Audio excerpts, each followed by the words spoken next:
अच्छा जैन, आप थोड़ा सा रिव्यू कर दीजिएगा जहां से आपने स्टार्ट किया था, क्योंकि अब मीटिंग जो है रिकॉर्ड हो रही है। तो वो पहले का पार्ट जो था वो मिस हो जाएगा, तो थोड़ा सा आप रिपीट कर दीजिएगा। जजाकल्ला खैर।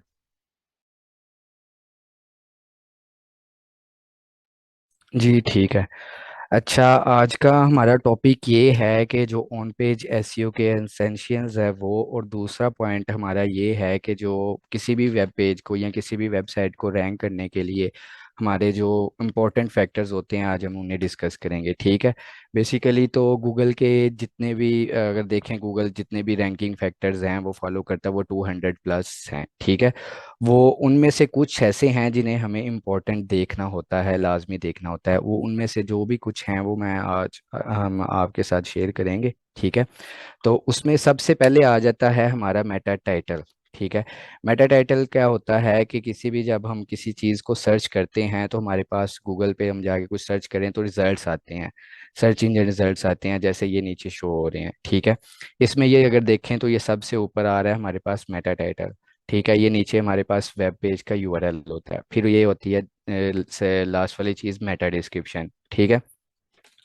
अब मेटा टाइटल क्या होता है? मेटा टाइटल में हमने बेसिकली अपना कीवर्ड यूज करना होता है। कीवर्ड कैसे यूज करना होता है वो सारी चीजें मैं बताता हूँ। सबसे पहली चीज ये, तो अगर आप देखें कि हमारा कीवर्ड्स की लेंथ क्या है। ठीक है। मतलब मेटा टाइटल की लेंथ क्या, लेंथ आपकी होनी चाहिए 59 to 60 करेक्टर्स। ठीक है। करेक्टर्स के अंदर होनी चाहिए। और आपने कीवर्ड कैसे यूज करना है? कीवर्ड आपने यूज करना है स्टार्ट में। स्टार्ट में फर्ज करें आपके पास एक keyword online news in Pakistan, कोई भी आप एग्जांपल ले लें। ठीक है। तो मैं आपको इधर सर्च करके उसकी एग्जांपल दे देता हूँ। नहीं, फर्ज करें इधर ये नीचे एग्जांपल आ रही है। अब जो हाईलाइट हुए हुए हैं ना, ये welcome to the website of the public, इनमें से जो हाईलाइट चीज हुई है बेसिकली ये गूगल पे सर्च किया गया है। ठीक है। तो इसमें बेस्ट प्रैक्टिस क्या होती है कि आप अपना कीवर्ड मेटा टाइटल के स्टार्ट में यूज कर लें। ठीक है। मतलब अगर फर्ज करें आपका कीवर्ड है ऑनलाइन शूज इन पाकिस्तान, ठीक है, ये कीवर्ड है, तो आप कैसे मेटा टाइटल लिख लें? Best online shoes in Pakistan. ठीक है। Affordable shoes, online shoes in Pakistan, इस तरह आप यूज कर सकते हैं। ठीक है। तो इसमें आप कीवर्ड्स की वेरिएशन भी यूज कर सकते हैं। कैसे यूज कर सकते हैं? लाइक फर्ज करें आपके पास 3 से 4 कीवर्ड्स हैं, और ऐसे कीवर्ड्स हैं जिनको आप मिलाकर एक कीवर्ड बना सकते हैं जो आपका लॉन्ग टेल कीवर्ड बन जाएगा। ठीक है। अब फर्ज करें आपको 3 कीवर्ड्स में बता देता हूँ। एक कीवर्ड है ऑनलाइन शूज इन पाकिस्तान। ठीक है। दूसरा कीवर्ड आ गया बेस्ट शूज इन पाकिस्तान। तीसरा कीवर्ड आपके पास आ गया शूज इन पाकिस्तान।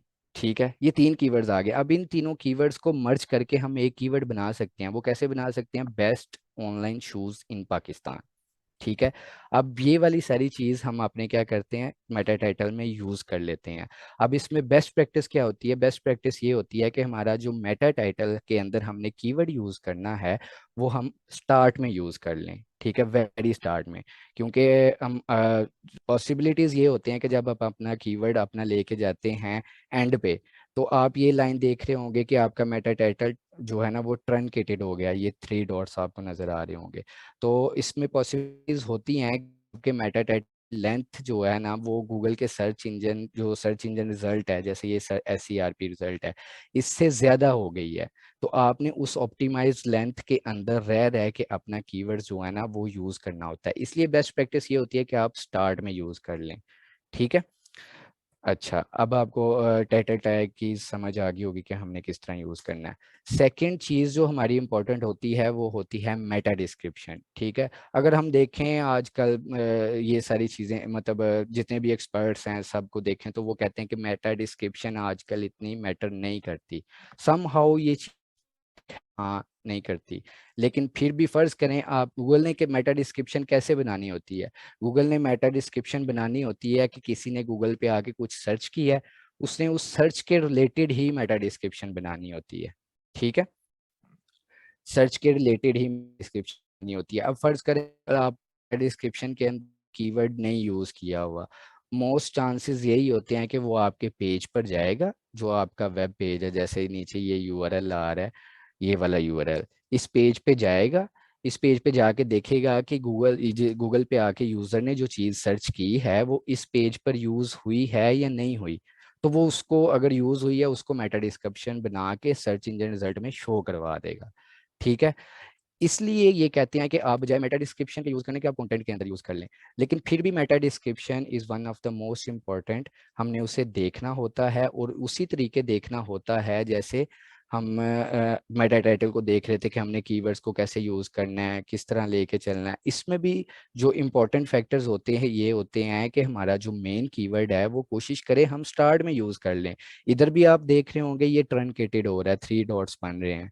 ठीक है, इसमें भी मेटा टाइटल की तरह एक ऑप्टिमाइज लेंथ होती है, उस लेंथ के अंदर अंदर आपने मेटा डिस्क्रिप्शन देनी होती है। और इसकी लेंथ क्या होती है, जैसे मैंने मेटा टाइटल की बताई है कि 59 कैरेक्टर्स होती है, तो इसकी जो लेंथ होती है वो 155 टू 160 के अंदर अंदर आपने इसी के अंदर अपनी मेटा डिस्क्रिप्शन मैनेज करनी होती है।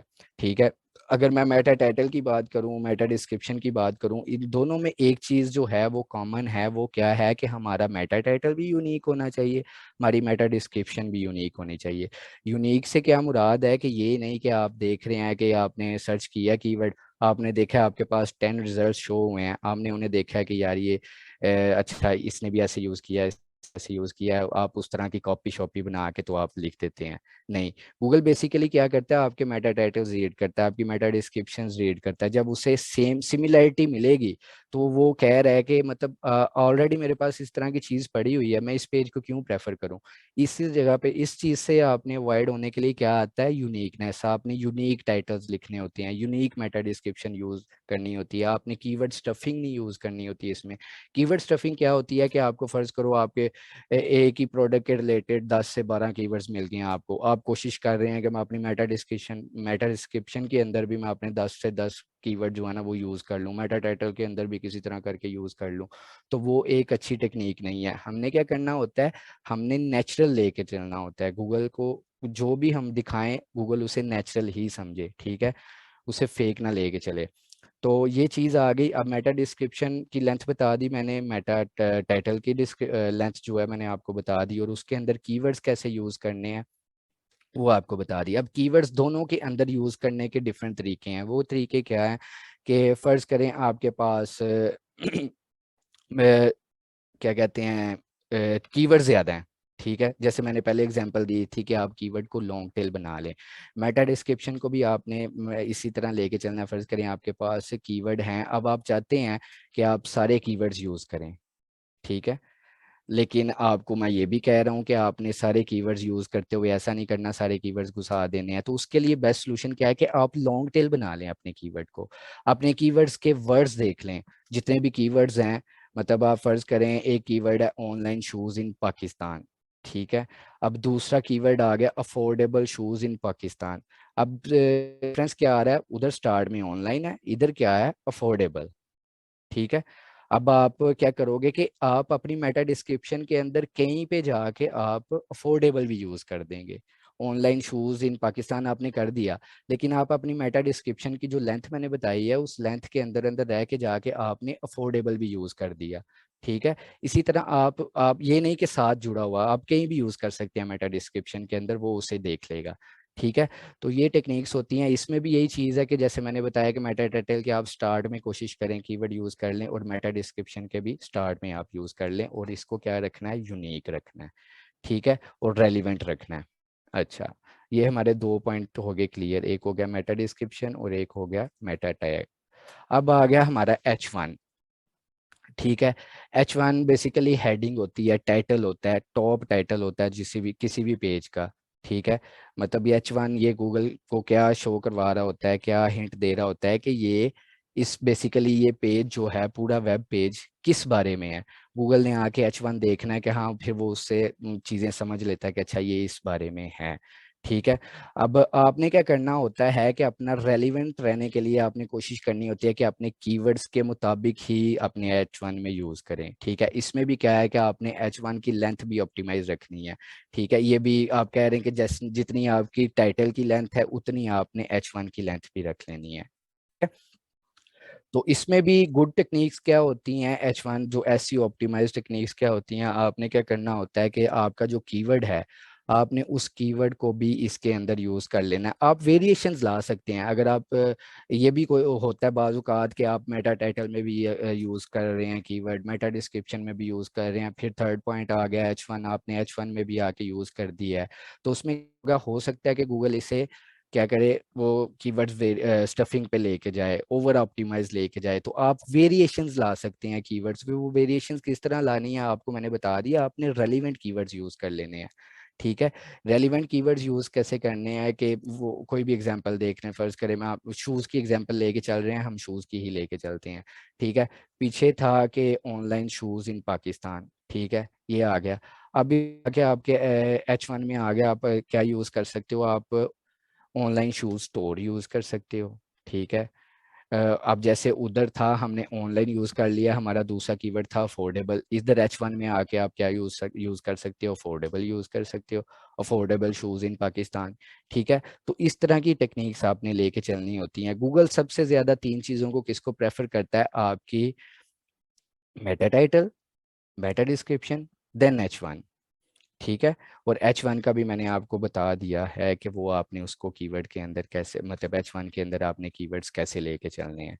ठीक है, आगे आ गया हमारे जो है पेज कॉपी। पेज कॉपी का क्या मुराद है कि जो आपका कंटेंट है, ठीक है, बॉडी कंटेंट है, ठीक है, उसके अंदर आपने कीवर्ड्स कैसे यूज करने हैं। ठीक है, उसके अंदर आपने कीवर्ड्स कैसे लेके चलने हैं, आपने कीवर्ड्स की एक होती है कीवर्ड डेंसिटी। ठीक है, ये डिपेंड करती है कि आपके पेज के अंदर जो कंटेंट है उसकी लेंथ कितनी है। ठीक है, उस लेंथ के अंदर के मतलब आप कीवर्ड डेंसिटी जो है ना वो काउंट करते हो। आपका एक टूल होता है एसईओ क्वैक। ठीक है, एसईओ क्वैक एक एक्सटेंशन है, एसईओ एक्सटेंशन है, उसके अंदर जाके आप किसी भी पेज पर जाएं, ठीक है, वो पेज ओपन कर लें, फिर एसईओ क्वैक की जो एक्सटेंशन होगी वहाँ पे क्लिक करेंगे, वहाँ पे टॉप पे लिखा आ जाएगा कि कीवर्ड डेंसिटी को तो उधर आपको पता चल जाएगा कि इस पेज की कीवर्ड डेंसिटी क्या है। ठीक है, अब कीवर्ड कैसे यूज करते हैं अपने पेज के अंदर।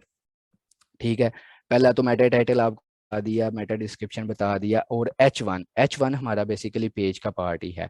अब के अंदर आपने कीवर्ड यूज कर लिया, H1 नीचे जो आ गया पैराग्राफ या बुलेट्स पॉइंट्स या कुछ आ गया H1 के नीचे। ठीक है, मैं आपको कोई एग्जांपल बता देता हूँ, फिर जैसे स्क्रीन शेयर हो जाती है तो मैं आपको एग्जांपल दिखाता हूँ।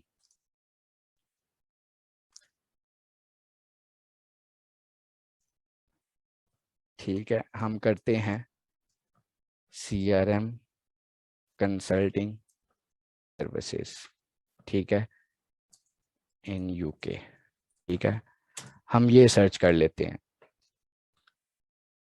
अब ये हमारे पास वही चीज़ें आ गई, क्या आ गई हमारे पास, सर्च रिजल्ट्स आ गए, SCRP रिजल्ट्स आ गए। ठीक है, टॉप पे ये रैंक कर रही है, ठीक है, सेकंड पे ये है, थर्ड पे ये है, फोर्थ पे ये है। ठीक है, हम इनमें से फर्ज करें ये खोल लेते हैं। ठीक है, ये पेज खोल लेते हैं हम। ठीक है, अब इसकी हम H1 देख लेते हैं कि H1 क्या। बेसिकली ये भी डिटेल्ड SEO एक्सटेंशन है जो आपके सामने ओपन है, मैं जिस ये एक्सटेंशन पे लेके आया हूँ। लोड हो रहा है।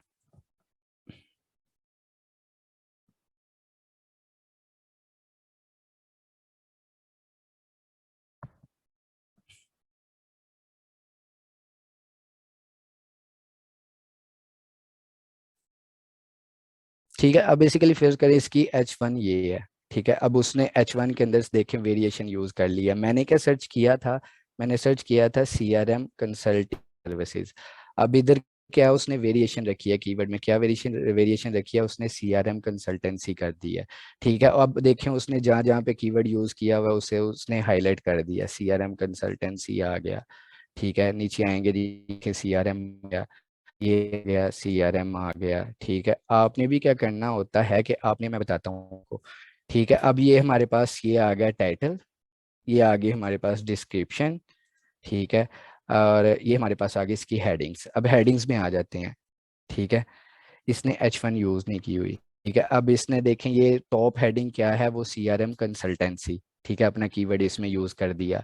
CRM एडवाइस H2 इसमें कीवर्ड यूज कर दिया। How can our consulting help your business इसमें भी इसने कंसल्टिंग जो कीवर्ड है वो यूज कर लिया। बेसिकली वो किस तरह चल रहा है, वेरिएशंस के साथ। अब ये चीजें इंडस्ट्री टू इंडस्ट्री क्या करती हैं, वेरी करती हैं। कुछ इंडस्ट्रीज में क्या होता है कि आरे हेडिंग में कीवर्ड यूज कर लेते हैं, कुछ इंडस्ट्रीज में ये चीजें नहीं चलती। ये कैसे पता चलती हैं आपको, ये एक्सपेरिमेंट्स पे पता चलती हैं।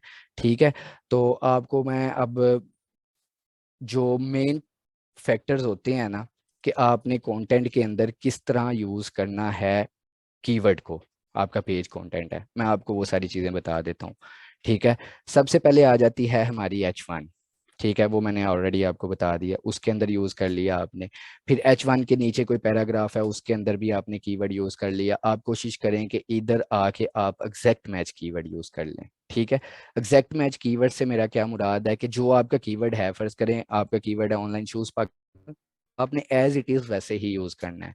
ठीक है, वेरिएशंस लाने के लिए जब मैं बोलता हूँ तो उसका मतलब ये है कि आप कीवर्ड के अंदर कैसे वेरिएशन ला सकते हैं, अफोर्डेबल शूज इन पाकिस्तान। ठीक है, इस तरह आप वेरिएशंस ले आए। तो H1 के नीचे पैराग्राफ आ गया, आप कोशिश करें इधर जो है ना वो वेरी एग्जैक्ट मैच यूज कर लें। अब उसके बाद आ जाती है आपकी पहली H2। ठीक है, अब H2 के अंदर आप आके कीवर्ड आपने कैसे यूज कर लेना है, आपने थोड़ी वेरिएशंस के साथ कीवर्ड यूज कर लेना है। किस लिए, ताकि गूगल को नेचुरल लगे, गूगल उससे ये ना लगाए कि वो ये बंदा कोई एसईओ वाला काम कर रहा है, ऑप्टिमाइज कर रहा है, इसे ओवर ऑप्टिमाइज कर रहा है, कीवर्ड्स स्टफिंग कर रहा है। तो वो वाली चीजों से हमने क्या करना है, गुरेज करना है। अच्छा, अब आ गया हमारा H2 में आपने वेरिएशन रख दी कीवर्ड के अंदर। अब वेरिएशन रख दी आपने, नीचे पैराग्राफ है, पैराग्राफ में भी आके आपने वेरिएशंस के साथ यूज कर लिया। फिर आपने कहीं आके पैराग्राफ्स में आपने, आप करें, आपको मैं एक लेंथ बता देता हूँ। फर्ज करें आपका 800 वर्ड्स का कंटेंट है पेज का। ठीक है, 800 वर्ड्स में आपने कंटेंट के अंदर कीवर्ड्स कितनी दफ़ा यूज करना है, 4 से 5 दफ़ा। ठीक है, जो मेन पेज का कंटेंट है, excluding Meta title and Meta description, इनको आपने निकाल देना है। ठीक है, और जो आपका पेज का कंटेंट है जिसमें H1 आ जाएगी, H2 आ जाएगी, आपके पैराग्राफ्स आ जाएंगे, आपका 800 का है, तो 800 में आपने अपनी डेंसिटी क्या रखनी है, आपने डेंसिटी रखनी है 5 to 6 या 4 to 5। ठीक है, इससे ज्यादा आपने नहीं जाना। और यूज कैसे करना है, H1 में यूज कर दिया, उसके नीचे पैराग्राफ में यूज कर दिया, 2 से 3 H2 में यूज कर दिया, और 2 से 3 आपने पैराग्राफ में यूज कर दिया। ठीक है, तो आपने पेज के कंटेंट को ऐसे लेके चलना है, using keywords in the page copy. मतलब कीवर्ड कैसे यूज करने हैं आपने पेज कॉपी के अंदर, वो भी मैंने आपको बता दिया। ठीक है, नेक्स्ट पॉइंट आ गया हमारा लेंथ ऑफ द कंटेंट। अब लेंथ ऑफ द कंटेंट क्या होता है कि आपका कंटेंट की लेंथ क्या है। फर्ज करें आप फर्ज करें आप कंपेटिटर एनालिसिस कर रहे हैं। ठीक है, अब आपने कोई कीवर्ड सर्च किया। ठीक है, फर्ज करें आप लिख देते हैं कि फिर वही एग्जांपल लेके चलते हैं कि ऑनलाइन शूज इन पाकिस्तान। अब टॉप पे आप देखते हैं जो वेबसाइट्स 4 से 5 आपकी रैंक कर रही हैं। ठीक है, वो 4 से 5 रैंक कर रही हैं, उनके वर्ड लेंथ क्या है, उनके कंटेंट की लेंथ क्या है। ठीक है, तो आपने क्या करना होता है कि उस कंटेंट लेंथ को आपने क्या करना होता है, compete करना होता है। compete इन अ सेंस कि आपने उनसे अच्छा कंटेंट लिखना है, उनसे अच्छी लेंथ लिखनी है, उनसे अच्छा ऑप्टिमाइज कंटेंट लिखना है, यूनिक लिखना है, प्लेजरिज्म फ्री कंटेंट लिखना है, और जैसे वो कीवर्ड्स यूज कर रहे हैं उनसे बेहतर तरीके से हमने कीवर्ड यूज करना है।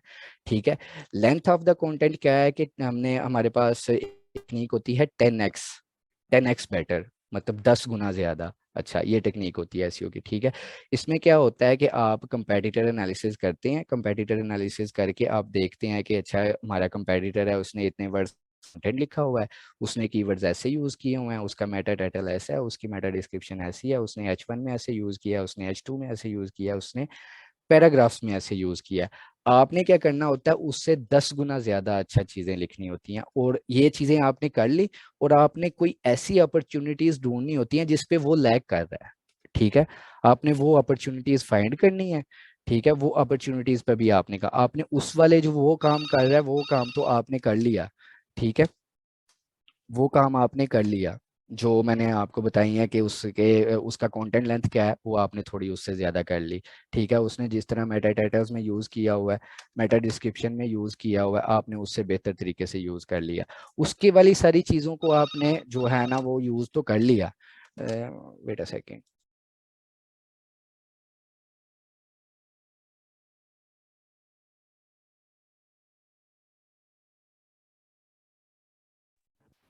सॉरी। अच्छा, आपने कंपेटिटर्स की सारी चीजों को तो फॉलो कर लिया, उससे अच्छा कर लिया। अब आपने वो पॉइंट्स ढूंढने हैं जहाँ पे कंपेटिटर लैग कर रहा है। आपने वो, क्योंकि गूगल को जब साइन मिलेगा कि अच्छा ये वाली चीजें इसने भी यूज की हुई है, हमारे कंपेटिटर ने भी यूज की हैं, ये एक नया बंदा आया है इसने भी ये यूज की हुई है लेकिन अच्छे तरीके से यूज की हुई हैं, और जब वो देखेगा कि इन दोनों का कंपैरिजन करेगा तो किस चीज पे वो लैग कर रहा है, जब उससे वो उस चीज कंपेटिटर हमारा हमारा जो है वो उस चीज पे लैग कर रहा होगा लेकिन हमने उसको कवर कर लिया है, तो गूगल को क्या है, एक प्लस साइन मिल गया, तो हमारी क्या रैंकिंग इंप्रूव होने के चांस होंगे। ठीक है, तो लेंथ ऑफ द कंटेंट ये है कि आपने क्या करना है, जो आपका कंपेटिटर है उससे आपने लेंथ कंटेंट की जो है ना वो ऑप्टिमाइज करनी होती है, बेटर बेटर रखनी होती है। ठीक है। अच्छा, अब अगली चीज आ गई हमारे पास, डुप्लीकेट कंटेंट।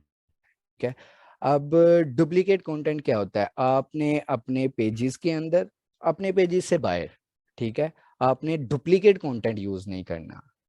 ठीक है, ये हमारी जो रैंकिंग को सबसे ज्यादा जो चीज हर्ट करती है वो यही चीज होती है कि कॉपीड कंटेंट। ठीक है, आपका कंटेंट जो भी है वो आपका यूनिक होना चाहिए, चाहे आपके वेबसाइट के अंदर पेजेस हैं, चाहे आपके वेबसाइट्स के बाहर जो मतलब दूसरी वेबसाइट्स हैं आप वहां से कॉपी करके कंटेंट ला रहे हैं। ठीक है, आपका कंटेंट कॉपी नहीं होना चाहिए। ठीक है, तो डुप्लीकेशन से बचना है हमने। ये नहीं कि हमारा एक पेज है, हमारा एक पेज पे हमने सेम कंटेंट लिखा हुआ है, हमने दूसरा पेज भी बनाया, अच्छा हम इसमें थोड़ी बहुत चेंजिंग करके तो आप इधर दूसरा पेज भी बना देते हैं, तीसरा बनाया हम थोड़ी बहुत चेंजिंग करके तीसरा भी बना देते हैं। तो आपने इस डुप्लीकेट कंटेंट से बचना है, आपने डुप्लीकेट कंटेंट नहीं लेके चलना। ठीक है। अच्छा, अब इसमें आगे डुप्लीकेट कंटेंट हमने नहीं करना। इसमें अब आप डुप्लीकेशन चेक कैसे करते हैं, हमारे पास एक टूल है जो क्या कहते हैं उसे, क्यू टेक्स। ठीक है, क्यू टेक्स के अंदर जाकर आप फर्ज करें आपको राइटर है, राइटर ने आपको कंटेंट लिख के दिया या आपने खुद कंटेंट राइट किया, आपको क्यू टेक्स पे जाते हैं, वहाँ कंटेंट डालते हैं और प्लेजरिज्म चेक करते हैं, वो देखते हैं, वो बता देता है जहाँ जहाँ से कॉपीड कंटेंट आ रहा होगा वो आपको बता देगा। अगर तो कॉपीड आ रहा है तो वो कंटेंट आपने नहीं यूज करना, आपने हमेशा अपने पेज पर वो कंटेंट यूज करना है जो प्लेजरिज्म फ्री है, जिसका 0% प्लेजरिज्म है। ठीक है, डुप्लीकेट कंटेंट हो गया। अच्छा, अब कैनोनिकल टैग आ गया। कैनोनिकल टैग बेसिकली क्या होता है, अब कैनोनिकल अब वही चीज आ गई डुप्लीकेशन। फर्ज करो आपका दो पेज है। ठीक है, आपको ज़रूरत पड़ जाती है कि यार मैंने ये पेज यूज़ करना है लेकिन इसकी कुछ कंटेंट में सिमिलैरिटीज आएंगी। ठीक है, सिमिलैरिटीज आएंगी, उसमें आप बचने का तरीका क्या होता है, क्योंकि फिर वो गूगल दोनों को गूगल कंफ्यूज होगा कि मैंने इसे रैंक करना है उसे रैंक करना है, मैं किसको रैंक करूं। गूगल की ये कन्फ्यूजन जो है वो दूर करने के लिए आपने क्या करना है, आपने कैनोनिकल टैग यूज कर लेना है। फर्ज करें आपके पास दो पेजेस हैं। ठीक है, एक पेज के ऊपर आपका कंटेंट लिखा हुआ है ओरिजिनल वाला, अब दूसरे के ऊपर थोड़ा बहुत कॉपीड कंटेंट पड़ा हुआ है और वो दूसरा पेज है। फर्ज करें ब्लॉग आपके पास वेबसाइट्स के ब्लॉग्स हैं, मैं आपको एग्जांपल दिखा देता हूँ।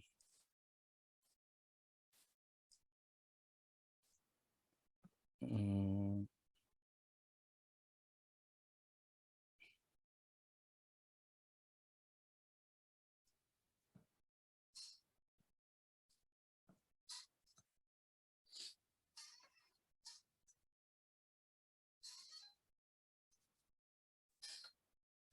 इधर से हम कोई एक एग्जांपल देख लेते हैं, फिर उस एग्जांपल पे लेके चलते हैं हम साथ। इधर चल जाते हैं ब्लॉग्स पे।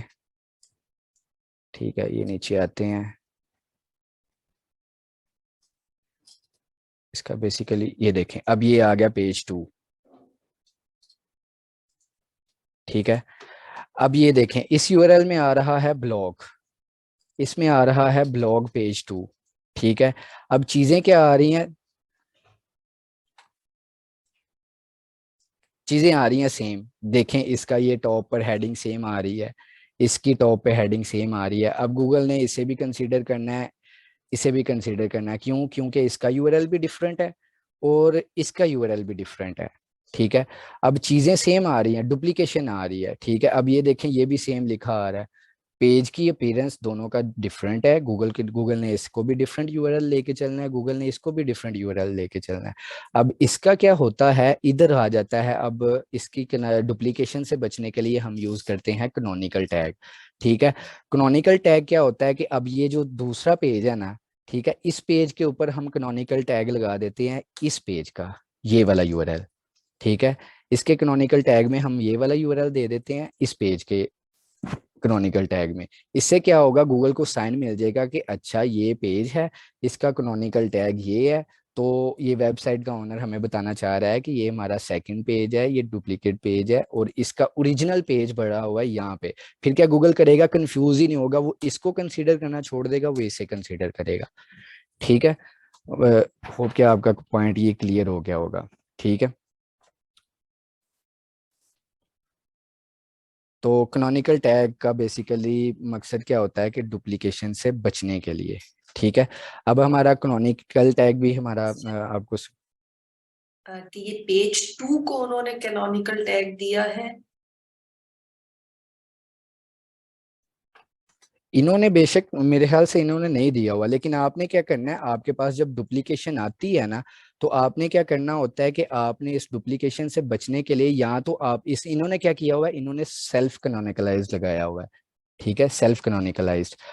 ठीक है, दो ऑप्शंस होते हैं, या तो आप उस पेज का सेल्फ कैनोनिकलाइज कर दें या आप क्या कर दें, उसका जो है ना ये वाला पेज लगा दें कि ओरिजिनल पेज हमारा ये वाला है।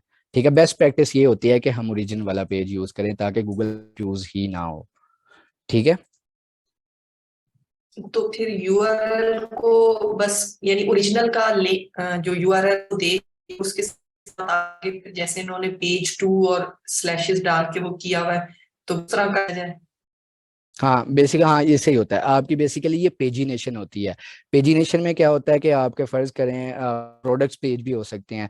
एक पे आपके प्रोडक्ट्स पेज हैं 1000, ठीक है, आपके 1000 प्रोडक्ट्स हैं। अब पेज के ऊपर आप 1000 प्रोडक्ट्स तो नहीं शो करवा सकते, वहाँ यूज होती हैं, क्या होती हैं, पेजिनेशन होती है। आपका पेज 2, पेज 3, पेज 4। तो इस तरह की चीजों में आके हमारे कैनोनिकल टैग्स की जरूरत पड़ती है। तो ये चीज होगी। दूसरी चीज ये होगी कि आपके अगर फर्ज करें कंटेंट के अंदर भी ऐसी सिमिलरिटीज आ जाती हैं कि आपके दोनों पेज के ऊपर कंटेंट सिमिलर पड़ा हुआ है, लेकिन गूगल दोनों पेज को रैंक करवाने पे कंफ्यूज होगा कि मैंने इसे रैंक करवाना है या इसे रैंक करवाना है। उस डुप्लीकेशन से बचने के लिए हमने क्या करना होता है कि ओरिजिनल वाला जो पेज है ना, उस पेज का जो डुप्लीकेट वाले पेज पे कैनोनिकल टैग लगा देना होता है। बेस्ट प्रैक्टिस यही है कि हम ओरिजिनल वाले पेज का कैनोनिकल टैग लगाएं। ठीक है, जी ठीक। अच्छा, अच्छा ये हो गया हमारा कैनोनिकल टैग। अब आगे हमारी आगे चीज जो है इमेज ऑप्टिमाइजेशन। इमेज ऑप्टिमाइजेशन अब ये नहीं होता कि लाइक हमने बस टेक्स्ट ऑप्टिमाइज कर लिया, अपनी हेडिंग्स ऑप्टिमाइज कर लिया, अपना कंटेंट ऑप्टिमाइज कर लिया, अपने मेटा टैग ऑप्टिमाइज कर लिया, अपनी मेटा डिस्क्रिप्शन ऑप्टिमाइज कर ली, लेकिन हम इमेजेस को भूल जाएं। नहीं, क्योंकि images is one of the मतलब आप अगर के इमेज जो होती है, बेसिकली ये ना W3 स्कूल्स के कुछ वैलिडेटर्स होते हैं, उसमें ये सबसे ज्यादा इंपॉर्टेंट होता है। कुछ ऐसे लोग होते हैं, मतलब देखें अब इसमें इन्होंने बोला हुआ है ऑल टेक्स्ट कैप्शन डिस्क्रिप्शन, इसमें भी आपने क्या करना होता है कि आपने कीवर्ड यूज करने होते हैं। कीवर्ड किस तरह यूज करने हो, आपने ऑल टेक्स्ट, गूगल को बेसिकली ये चीज हिंट दे देता है आपका ये टेक्स्ट कि अच्छा ये इमेज इस बारे में है।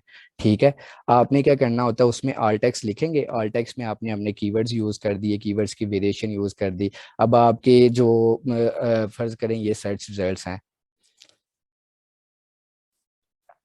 ठीक है, ये सर्च रिजल्ट्स हैं। जब आप ऑल टेक्स्ट यूज करते हैं ये सर्च रिजल्ट्स तो ठीक है, जब आप इमेजेस पे जाते हैं ना, फर्ज करें ये इमेजेस हैं, ठीक है, इन इमेजेस पे भी आपकी जो वेबसाइट है ना वो रैंक होने के चांसेस होते हैं। वो इन्हीं बेसिस पे होते हैं कि जो हमारे ऑल टैग्स हो गए, हमारे कैप्शन हो गया, हमारा डिस्क्रिप्शन होगी, ये सारी चीजें होगी। तो इमेज को कैसे ऑप्टिमाइज करना है, कोई भी इमेज आपने ये यूज करनी है पेज के ऊपर, तो उसकी आपने गूगल को ठीक से डिस्क्रिप्शन बतानी है। डिस्क्रिप्शन बताने का क्या तरीका है, आपने उसे उसका ऑल टेक्स्ट बताना है, आपने उसे उसका कैप्शन बताना है, आपने उसकी डिस्क्रिप्शन बतानी है। सबसे बेस्ट प्रैक्टिस है, अगर आप कैप्शन डिस्क्रिप्शन को इग्नोर भी कर दें तो चल जाता है, लेकिन आपने ऑल्ट टेक्स्ट जो होता है वो नहीं इग्नोर करना होता। तो ऑल्ट टेक्स्ट में भी आप उसी तरह कीवर्ड्स की वेरिएशंस यूज कर सकते हैं, ठीक है। और ऑप्टिमाइज क्या है कि आपकी कि एक तो कीवर्ड्स के लिहाज से, ऑल्ट टेक्स्ट के लिहाज से इसमें प्लस पॉइंट ये होता है कि आपकी कीवर्ड्स का जो आपकी इमेजेस यूज हो रही हैं पेज पे वो ऑप्टिमाइज होनी चाहिए। उनका साइज क्या है, वो स्लो लोड तो नहीं हो रही पेज पे, बहुत जल्दी लोड होनी चाहिए, तो वो साइज भी आपने ऑप्टिमाइज करना होता है।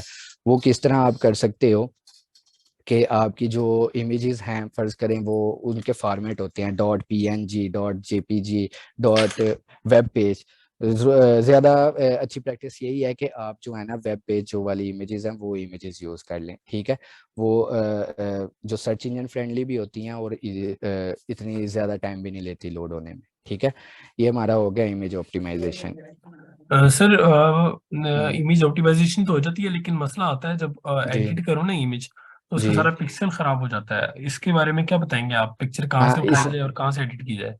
हाँ, पिक्चर एडिट करने का तरीका यही है कि सबसे पहले बेस्ट प्रोफेशनल तरीका तो यही है कि आप किसी, अगर तो प्लानिंग थोड़ी जानते ऑन टूल से, ठीक है, किसी भी ऑन टूल से ना करें। जब आप ऑन टूल से करते हैं तो फिर ये पिक्सल्स फटना और इस तरह साइज खराब होना, इमेज ब्लरी हो जाना, तो ऑनलाइन टूल्स पे ये वाले मसले आ जाते हैं। लेकिन आप जब इसकी साइज करते हैं प्रोफेशनल लाइक तरीके से, आपने एडोबी से कर ली, ठीक है, उधर जाके आप इसका साइज कंप्रेस करें तो फिर ये चीज़ें ठीक रहती हैं। इनकेस जब आप ऑनलाइन टूल यूज़ करते हैं वो यूज़ ना करें, ठीक है। अच्छा, और पिक्सल क्या रखें? ठीक है, इन आर्टिकल और ना मेन जो ये ना पिक्चर। ये डिपेंड करता है, आपका जो मेन पिक्चर है ना, ठीक है, वो तो आपकी जो है ना पोर्ट्रेट होनी चाहिए, ठीक है। जो ब्लॉग है, फर्ज करें ब्लॉग की इमेज लगानी है, वो तो पोर्ट्रेट होनी चाहिए। अब कंटेंट के अंदर ना वो वेरी करता है, वो कंडीशन टू कंडीशन वेरी करता है कि यहाँ पे आपने किस तरह यूज़ करनी है इन्फोग्राफिक्स। अच्छा, इस तरह इस जगह पे मैंने आके हॉरिजॉन्टल टाइप इमेज यूज़ करनी है, वो जो भी इसकी ओरिएंटेशन है वो कंडीशन टू कंडीशन वेरी करती है, ठीक है। पेज के मुताबिक वेरी कर सकती हैं, ठीक है। Jain, okay sir. हमारी मीटिंग जो है वो 6 मिनट बाद ऑफ हो जाएगी, तो हम रीज्वाइन करेंगे अगर आपकी और भी मीटिंग एक्सटेंड करनी है तो, ठीक है, क्योंकि हम for the free, purpose of recording, right. नहीं, हम फ्री वर्जन यूज करते हैं ना, तो वो अच्छा 45 अच्छा, मिनट्स बाद एंड हो जाता है वो, ठीक है। ठीक है। तो ठीक है, रीजॉइन इसी लिंक से करेंगे या हाँ, किसी same different? Link, same link. ठीक है, चल, ठीक है। तो एक हमारी ये होगी सर इमेज आपने ऑफ। अभी एक एक्सटेंशन यूज की थी वो पता करने के लिए, लिंक्स वो कोई पूछ रहा था चैट में, वो बता दीजिएगा। क्या चेक करने के लिए मुझे बता दें। अभी आपने एक्सटेंशन यूज की थी उसके लिए, साइट का आपने पेज 2 निकाला ई वाली। हाँ, मेटा डेटा, ठीक है। इसका नाम है डिटेल्ड एसईओ एक्सटेंशन, ठीक है। यहाँ पे मैं टेक्स्ट कर देता हूँ, अभी मेरी स्क्रीन शेयर है, वैसे मैं बाद में कर देता हूँ, वैसे भी आप देख लें। गूगल पे जाके सर्च करेंगे ना डिटेल्ड एसईओ एक्सटेंशन तो आ जाएगी ये, ठीक है। इसी तरह का ये डी वाला लोगो बना होगा, ठीक है। अच्छा,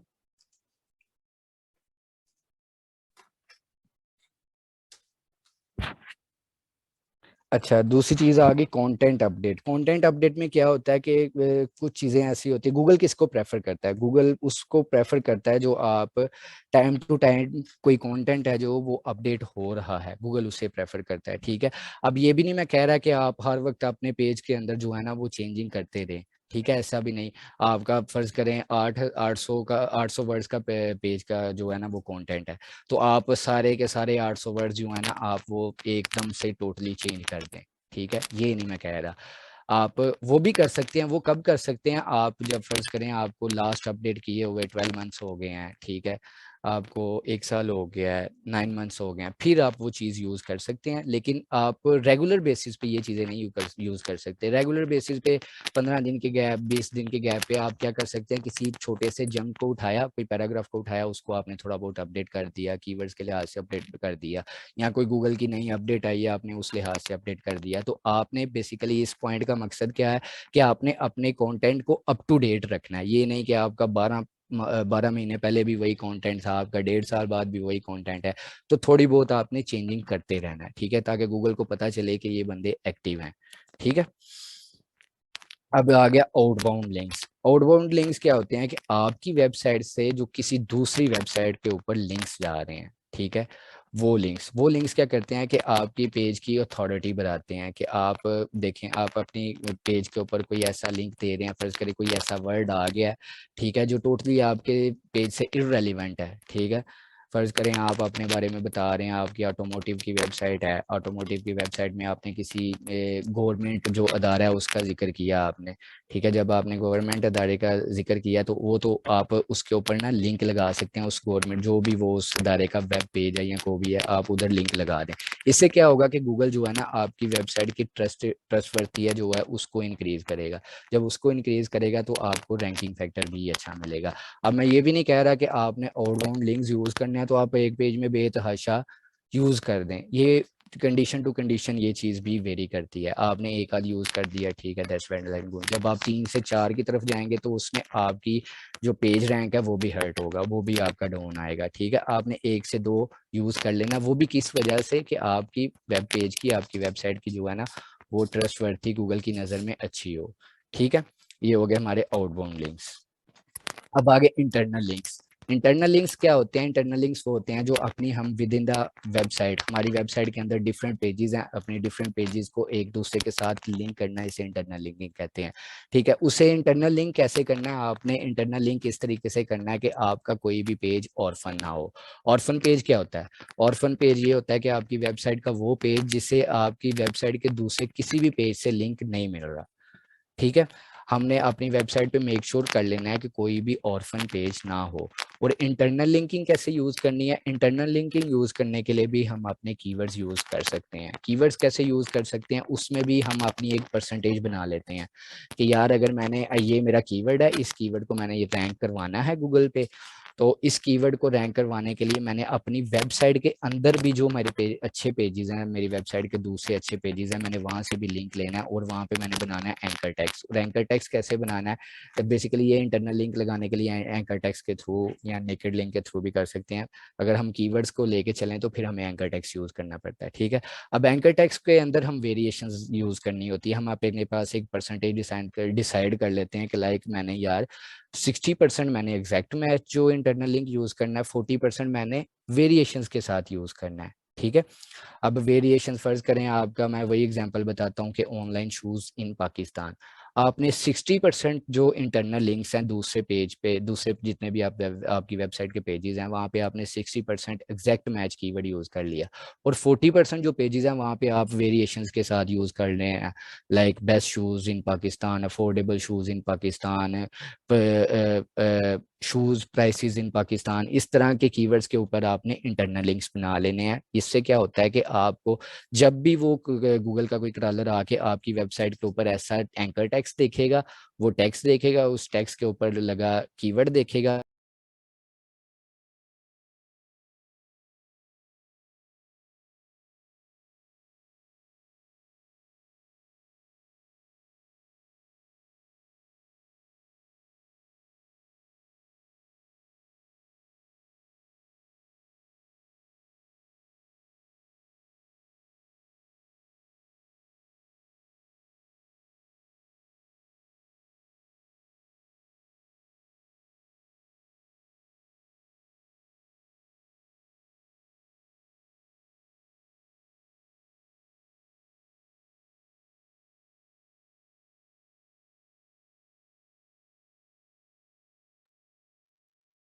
जैन आपका माइक जो है वो म्यूट है, अगर आप कुछ बोल रहे हैं तो।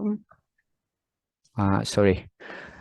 अच्छा, तो अब इसमें आप ये देख सकते हैं इन्होंने 2 एग्जांपल्स दी हुई हैं। वो चीज़ें सारी तो मैंने आपको बता दी कि आपका जो आपने इंटरनल लिंक्स यूज़ करने हैं उसको वेरिएशंस के साथ यूज़ करना है, फिर 60 to 50% आपने जो है एग्जैक्ट मैच रखना है, और 40% आपने वेरिएशंस यूज़ करनी है, ठीक है। अब एक ये इन्फोग्राफी के नीचे ये एग्जाम्पल है कि गुड इंटरनल लिंकिंग क्या होती है और पुअर इंटरनल लिंकिंग क्या होती है। अब देखें, इसमें जितने भी पेजेस हैं सारे आपस में समहाउ लिंक्ड हैं, ठीक है। इसमें ये देखें सिर्फ होम पेज से क्या आ रहा है, पेज ए पे, लेकिन बाकी सारे पेजेस ऑर्फन है, ठीक है। अब इसमें एग्जांपल में देखें कि होम पेज से पेज ए को लिंक जा रहा है, पेज सी को लिंक जा रहा है, पेज डी को लिंक जा रहा है, पेज जी को लिंक जा रहा है, ठीक है। ये 4 इसमें इसमें मिस कौन से हो गए? बी वाला भी मिस्ड है, उसके बाद एफ वाला भी मिस्ड है, ई वाला भी मिस है, ठीक है। अब इधर से ए को लिंक आया, ए लिंक ए वाले पेज पे आ गया क्रॉलर गूगल का, ठीक है। वहां से आया आपके पेज एफ, उसने देखा पेज एफ का लिंक लगा हुआ, पेज एफ पे आ गया, ठीक है। पेज एफ से वो उसको लैंडिंग पेज बी का लिंक मिला, वो लैंडिंग पेज बी पे आ गया, ठीक है। एक तो ये चेन बन गई लिंक की। दूसरी चेन आ गई सी वाली। अब उसे होम पेज से लिंक मिला सी वाला, वो पेज सी पे गया, वहां से पेज H1 पे गया, पेज H2 पे गया, पेज H2 पे आ गया। अब इसमें देखें हमारा कोई भी ऐसा पेज नहीं है जिसको लिंक नहीं मिल रहा, हमारा कोई भी ऑर्फन पेज नहीं है, ठीक है। ये हो गया हमारा इंटरनल लिंकिंग स्ट्रक्चर। और इसको आपने ऑप्टिमाइज कैसे करना है अपनी इंटरनल लिंकिंग को, अब वो मैंने बता दिया कि आपने कीवर्ड्स अगर रैंक करवाने हैं तो आप इंटरनल लिंक्स में एंकर टेक्स्ट बनाए, और एंकर टेक्स्ट कौन से बनाए, अपने कीवर्ड्स यूज़ करें। कीवर्ड्स आपने कैसे यूज़ करने हैं वो मैंने आपको बता दिया कि नेचुरल लगना चाहिए। ये नहीं हो रहा कि आपने 100% बैकलिंक जो इंटरनल लिंक्स हैं वो आपने same to same ditto copy keyword पे बना दी हैं। हमने ऐसा नहीं रखना, हमने एक परसेंटेज डिसाइड कर लेनी है जहन में, उस हिसाब से चलना है, ठीक है। अब ये हो गए हमारे इंटरनल लिंक, ठीक है। अब आ गया कीवर्ड इन द यूआरएल, ठीक है। अब इसमें देखें ये एग्जांपल है व्हाट इज बेस्ट जीपीएस, इसमें बेसिकली कीवर्ड आ गया बेस्ट जीपीएस, ठीक है। बेस्ट जीपीएस कीवर्ड आ गया, ठीक है। अब ये हमारे पास सर्च इंजन रिजल्ट का जो होता है ना, ये यूआरएल होता है, ठीक है। इसकी बेस्ट प्रैक्टिस क्या होती है कि आप यूआरएल के अंदर कीवर्ड यूज़ कर लें, ठीक है। इन्होंने ये सिंपल सा बताया हुआ है, लेकिन इसमें आपको मैं प्लस कुछ चीज़ें ऐसी हैं जो मैं बता देता हूँ आपको, जो आपने यूआरएल जो एसईओ ऑप्टिमाइज यूआरएल जब भी आपने बनाना है वो एसईओ ऑप्टिमाइज यूआरएल कैसे बना सकते हैं, ठीक है। एक चीज़ तो ये होगी कि आपने अपना कीवर्ड यूज़ कर लिया उसके अंदर, ठीक है। दूसरी चीज़ आ गई आपकी कि आपने उसके अंदर नंबर कम यूज़ करने हैं, ठीक है। फ़र्ज़ करें आपका एक ब्लॉग है, फ़र्ज़ करें आपका एक ब्लॉग है, क्या कहते हैं कि हम्म, फर्ज करें आपका एक ब्लॉग है कि बेस्ट इधर व्हाट इज बेस्ट जीपीएस, ठीक है। आप एक आपका एक आ गया कि ब्लॉग है कि 5 tips to use the best GPS, फर्ज करें ये है। अब आप यूआरएल में आके exact 5 tips to use best GPS use कर देंगे तो नहीं। कल को फर्ज करें आप कहते हैं कि मैंने इस कंटेंट की लेंथ बढ़ानी है यार, इस पे मेरा ये इस कीवर्ड पे रैंक नहीं कर रहा, और मैंने पीछे आपको एक रैंकिंग फैक्टर बताया कंटेंट लेंथ। आप कहते हैं मैंने इसकी कंटेंट लेंथ बढ़ानी है, अच्छा इधर 6 टिप्स है, मैं कोशिश करता हूँ मैं इसको 10 टिप्स कर देता हूँ। लेकिन आपके यूआरएल में क्या है, आपने यूआरएल में 6 लिख दिया हुआ है, 6 लिख दिया हुआ है, ठीक है। अब आपको कंटेंट अपडेट करना पड़ गया है, लेकिन आपके जो यूआरएल के अंदर है वो 6 टिप्स मेंशन है, लेकिन आप पेज पे जाके 10 बता रहे हैं, ठीक है। तो इस इन केस में मैं क्या कहता हूँ, प्रेफर करता हूँ कि आप जो है वो नंबर्स यूज ना करें यूआरएल के अंदर, ठीक है। कल को आप अपने पेज को ऑप्टिमाइज कर रहे हैं, कंटेंट लेंथ बढ़ा रहे हैं, किसी भी तरीके से कर रहे हैं, तो आप चाहते हैं कि आपको यूआरएल में चेंजिंग करेंगे तो फिर आपको यूआरएल चेंज करना पड़ता है, ठीक है। तो जब आप यूआरएल गूगल के पास बेसिकली क्या होते हैं, आपके यूआरएल्स होते हैं, जब आपको यूआरएल्स आप चेंज कर देंगे, यूआरएल चेंज करेंगे तो आप फर्ज करें आपने 6 खत्म करके उधर 10 लिख दिया, ठीक है। अब 10 वाले की फिजिकल अपीयरेंस ही नहीं है गूगल की नज़र में, गूगल की नज़र में तो 6 वाले की है, तो क्या होगा उधर हमारा टेक्निकल पॉइंट भी रेज होगा। टेक्निकल पॉइंट क्या रेज होगा, हमारा वो जो 6 वाला था वो 404 पेज बन जाएगा, ठीक है। 404 पेज बन जाएगा। तो इस चीज़ से बचने के लिए बेस्ट प्रैक्टिस क्या होती है कि आप स्टार्ट में ही अपने वो जो यूआरएल है उसके अंदर जो है वो नंबर्स यूज ना करें, ठीक है। एक पॉइंट ये हो गया। दूसरा पॉइंट हो गया स्पेशल कैरेक्टर्स, ठीक है। अपने यूआरएल के अंदर स्पेशल कैरेक्टर्स यूज ना करें, लाइक स्पेसिस हो गया, स्पेस यूज करेंगे तो वो ऑटोमेटिक परसेंटेज बन जाती है, ठीक है। आपने स्पेशल कैरेक्टर्स नहीं यूज करने। और तीसरा पॉइंट आ गया आपकी लेंथ, ठीक है। अच्छा वो उसकी मैं एक और एग्जांपल दे देता हूँ आपकी, कि जो मैं कह रहा था नंबर्स नहीं यूज़ करने हैं आपने, एक तो एग्जांपल वो होगी। सेकंड एग्जांपल मैं आपको बता देता हूँ। फर्ज करें आप कह रहे हैं कि ultimate guide on best SEO practice in 2021, ठीक है। अब ये आ गया हमारा ब्लॉग, ठीक है। अब ब्लॉग के यूआरएल के अंदर आप यूज़ कर लेते हैं अल्टीमेट गाइड ऑन एसईओ 2021, ठीक है। 2021 की जो बेस्ट प्रैक्टिस है वो लिख देते हैं। अब आप चाहते हैं कि मैं इसी ब्लॉग को 2022 में भी अपडेट करूं उस हिसाब से, ठीक है। अब यूआरएल में आपने क्या यूज़ किया हुआ है 2021, लेकिन अब 2022 हो गया है, तो फिर आपको यूआरएल चेंज करना पड़ेगा उस हिसाब से, ठीक है। तो इसलिए ये प्रैक्टिस होती है कि आप क्या करें, यूआरएल के अंदर नंबर यूज़ ना करें, ठीक है। दूसरी चीज़ मैंने बता दी, स्पेशल कैरेक्टर ना यूज़ करें। तीसरी चीज़ आ गई कि उसकी लेंथ, ठीक है। जैसे आपको मैं आगे एग्जांपल बता रहा था, ये नीचे 3 डॉट्स आ रहे हैं, ये क्या हो रहा है, ट्रंकेटेड हो रहा है। ठीक है, मैंने बताया आपको कि आपने कीवर्ड इसी टेक्स्ट के अंदर अंदर मैनेज करना है, इसके डॉट्स के बाद आके यूज करेंगे तो वो आपका कीवर्ड यूज ही नहीं होगा वहां पे। इसी तरह सेम जैसे मेटा टाइटल ट्रंकेटेड हो सकता है, मेटा डिस्क्रिप्शन ट्रंकेटेड हो सकती है, वैसे ही हमारा यूआरएल भी ट्रंकेटेड हो सकता है।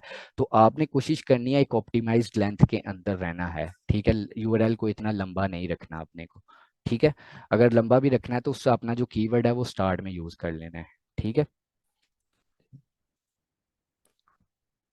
अच्छा, ये हमारे थे सारे जो हैं वो ऑन पेज फैक्टर्स। ठीक है, जिसमें हमारा एक और टॉपिक कवर हो गया, वो क्या था, ऑन पेज एसेंशियल्स। ठीक है, वो सारा कवर हो गया हमारा कि ऑन पेज के जो बेसिक स्टेप्स होते हैं वो क्या क्या होते हैं, हमने कौन कौन सी चीज़ों को अपने नज़र में रखना होता है। ठीक है, ये हो गया हमारा क्लियर। अब तीसरी चीज़ आ गई रैंकिंग फैक्टर में, साइड फैक्टर्स।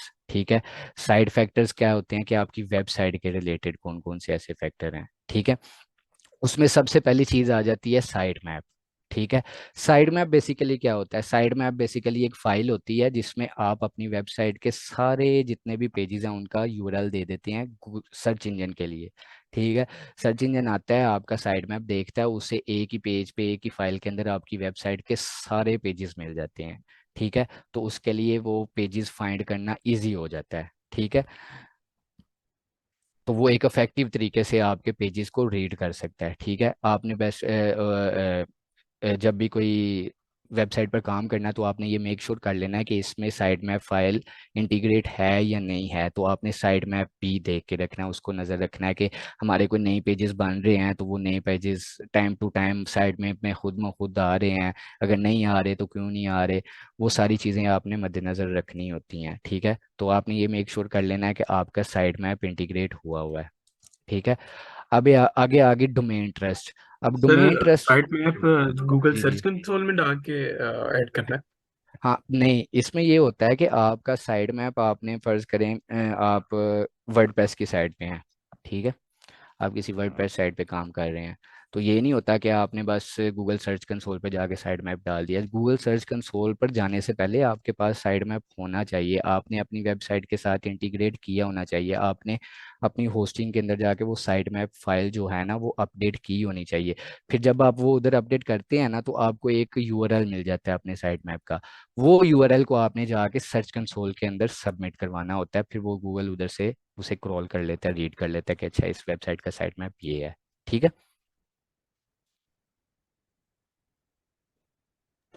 Okay sir. अच्छा, अब आ गया ये साइड मैप, अब आगे आगे डोमेन ट्रस्ट। ठीक है, अब डोमेन ट्रस्ट में क्या होता है कि आपके जो गूगल के नज़दीक मतलब आपकी जो डोमेन है उसकी ट्रस्टवर्थी क्या है। ठीक है, ट्रस्टवर्थी में क्या चीज़ें आ जाती हैं कि आपकी जो डोमेन है उसकी डोमेन एज क्या है, आपकी डोमेन की हिस्ट्री क्या है, आपकी डोमेन के ऊपर कोई ऐसी पेनल्टी तो नहीं पड़ी हुई किसी, आपकी डोमेन के ऊपर कोई स्पैमी काम तो नहीं हो रहा, आपकी डोमेन के ऊपर कोई स्पैमी लिंक्स तो नहीं आ रहे। ठीक है, ये सारी चीज़ें आपने अपने ध्यान में रखनी होती हैं कि हमारे गूगल की नज़र में मेरी डोमेन की जो ट्रस्टवर्थी है वो बिल्कुल ओके हो। ठीक है, वो पॉइंट्स क्या है मैंने आपको बताए हैं कि आपका जो है वो डोमेन एज, ठीक है, उसमें आपकी कोई कह लें कि साल पुरानी डोमेन हो, आहिस्ता आहिस्ता डोमेन एज अच्छी हो। ठीक है, उसके ऊपर रेगुलर बेसिस पर अच्छे लिंक्स आ रहे हों, अच्छी उसे क्या कहते हैं गवाहियाँ मिल रही हों, बेसिकली बैकलिंक हमारे पास गवाहियाँ होती हैं दूसरी वेबसाइट से, हमारे इनबाउंड जो लिंक हैं, इनबाउंड लिंक्स अच्छे बने हों, स्पैमी ना बने हों। ठीक है, और उसके बाद आप गूगल की गाइडलाइंस के खिलाफ तो नहीं जा रहे, कोई ऐसी चीज़ तो नहीं कर रहे कि आप अपनी डोमेन के ऊपर क्या कर रहे हैं कि यूज़र को कुछ दिखा रहे हैं लेकिन सर्च रिजल्ट्स पे आप कुछ दिखा रहे हैं, गूगल की गाइडलाइंस को फॉलो नहीं कर रहे। तो ये सारी चीज़ें जो होती हैं जो हमने नज़र में रखनी होती हैं अपनी डोमेन की ट्रस्टवर्थी को इंक्रीज करने के लिए। ठीक है, आगे आ गया server location. Server sir location, domain authority कैसे चेक करते जी हैं? डोमेन अथॉरिटी चेक करने के लिए कोई एक्सटेंशन है? हाँ, डोमेन अथॉरिटी चेक करते हैं, बेसिकली डोमेन अथॉरिटी है डीए, ये बेसिकली मोज का है। ठीक है, इसके लिए एक्सटेंशन होती है मोज की। ठीक है, ये एक्सटेंशन है। ठीक है, मोज बार। ठीक है, ये आप सर्च कर लेना मोज बार। ठीक है, मैं आपको फ़र्ज़ करें मैं इसकी आपको डोमेन अथॉरिटी बता देता हूँ, लेट मी, लॉगिन, इसमें ये मसला आता है। मैं इस पर लॉगिन करता हूँ। ठीक है, ये मैं लॉगिन कर लिया। ठीक है, ये एक्सटेंशन इंस्टॉल की हुई है मैंने। ठीक है, ये एक्सटेंशन है मोज बार के नाम से। ठीक है, तो अब मैं इसे करता हूँ, फर्ज करें ये पेज ले लेते हैं।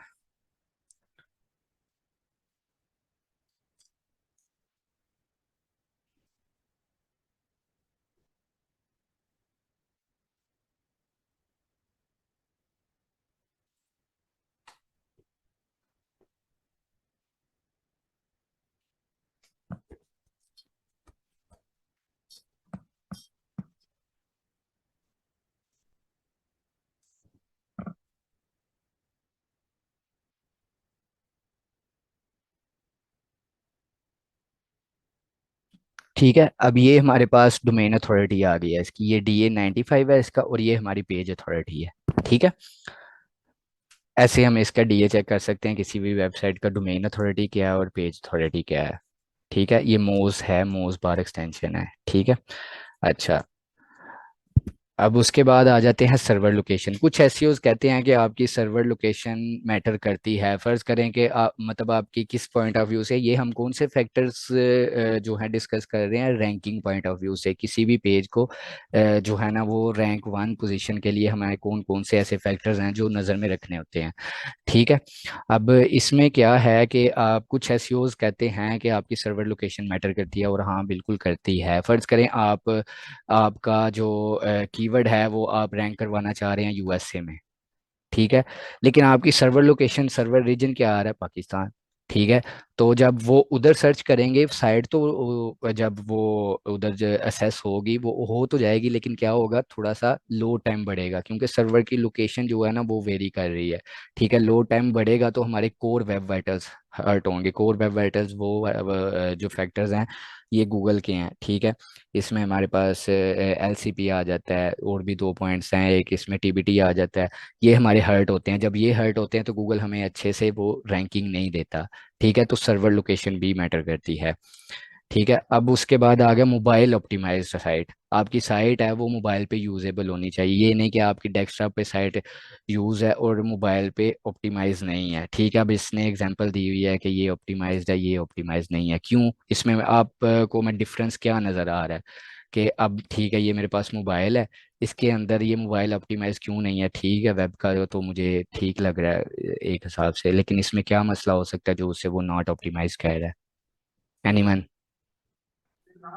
हाँ, उसके वर्ड्स छोटे से नजर आ रहे हैं, पढ़े नहीं जा हाँ, रहे। इसमें देखें क्योंकि यूजर हर्ट हो रहा है, यूजर को क्या है कि वो वर्ड्स पढ़ ही नहीं पा रहा है। ठीक है, जो इसका गूगल सर्च कंसोल का एक एरर होता है कि जो कंटेंट है वो रीडेबल नहीं है। ठीक है, अब इसमें देखें बिल्कुल ओके तरीके से वो जो हम अपना कंटेंट है वो रीड कर रहे हैं। तो ये क्या है कि आपका जो मोबाइल ऑप्टिमाइज है ना वो वेबसाइट, आपकी वेबसाइट वो मोबाइल ऑप्टिमाइज होनी चाहिए। इसके लिए भी आप मैनुअल चेक कर सकते हैं। चेक कैसे करना है, आपने मैनुअल चेक कर सकते हैं, गूगल का अपना एक मोबाइल फ्रेंडली टेस्ट टूल है, आप उसको वो भी मैं आपको बता देता हूँ। ठीक है,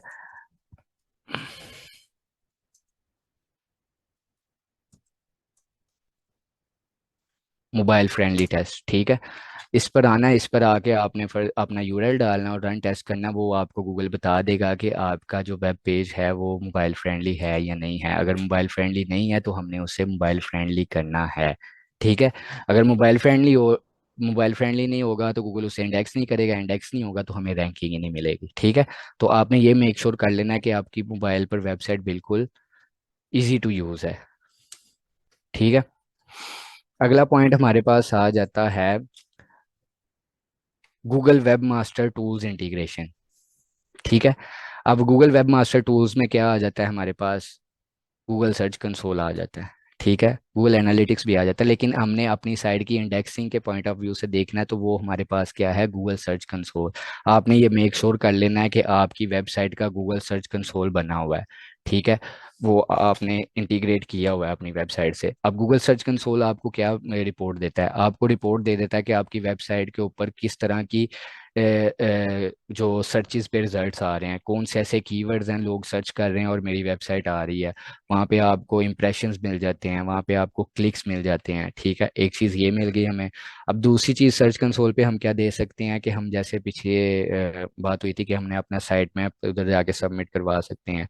ठीक है, अब साइट मैप में जो कुछ इश्यूज हैं वो भी हाईलाइट कर देता है सर्च कंसोल। फर्ज करें हमने अपना साइट मैप बनाया,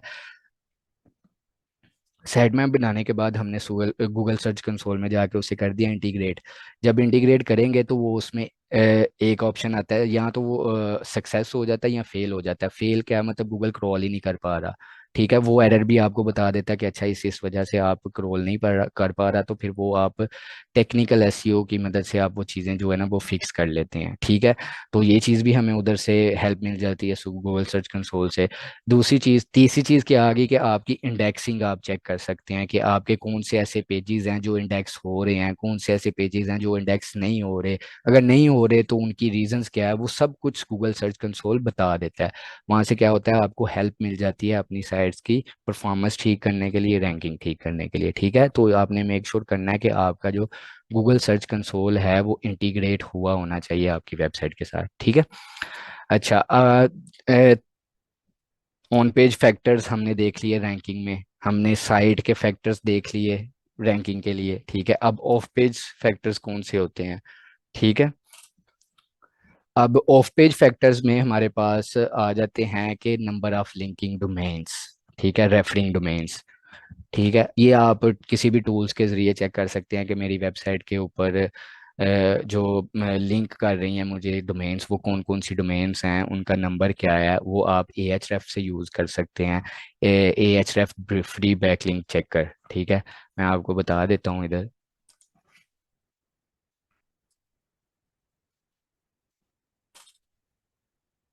Ahref फ्री बैकलिंक चेकर। ठीक है, इधर आते हैं आप। ठीक है, फर्ज करें हम कहते हैं कि मैंने ये मेरी डोमेन है, मैंने इस डोमेन की रेफरिंग डोमेन्स चेक करनी है। ठीक है, इधर आ जाता हूँ मैं। ठीक है, इधर मैं आके ये अपनी वेबसाइट का यूआरएल दे देता हूँ और इससे मैं चेक कर लेता हूँ। ठीक है,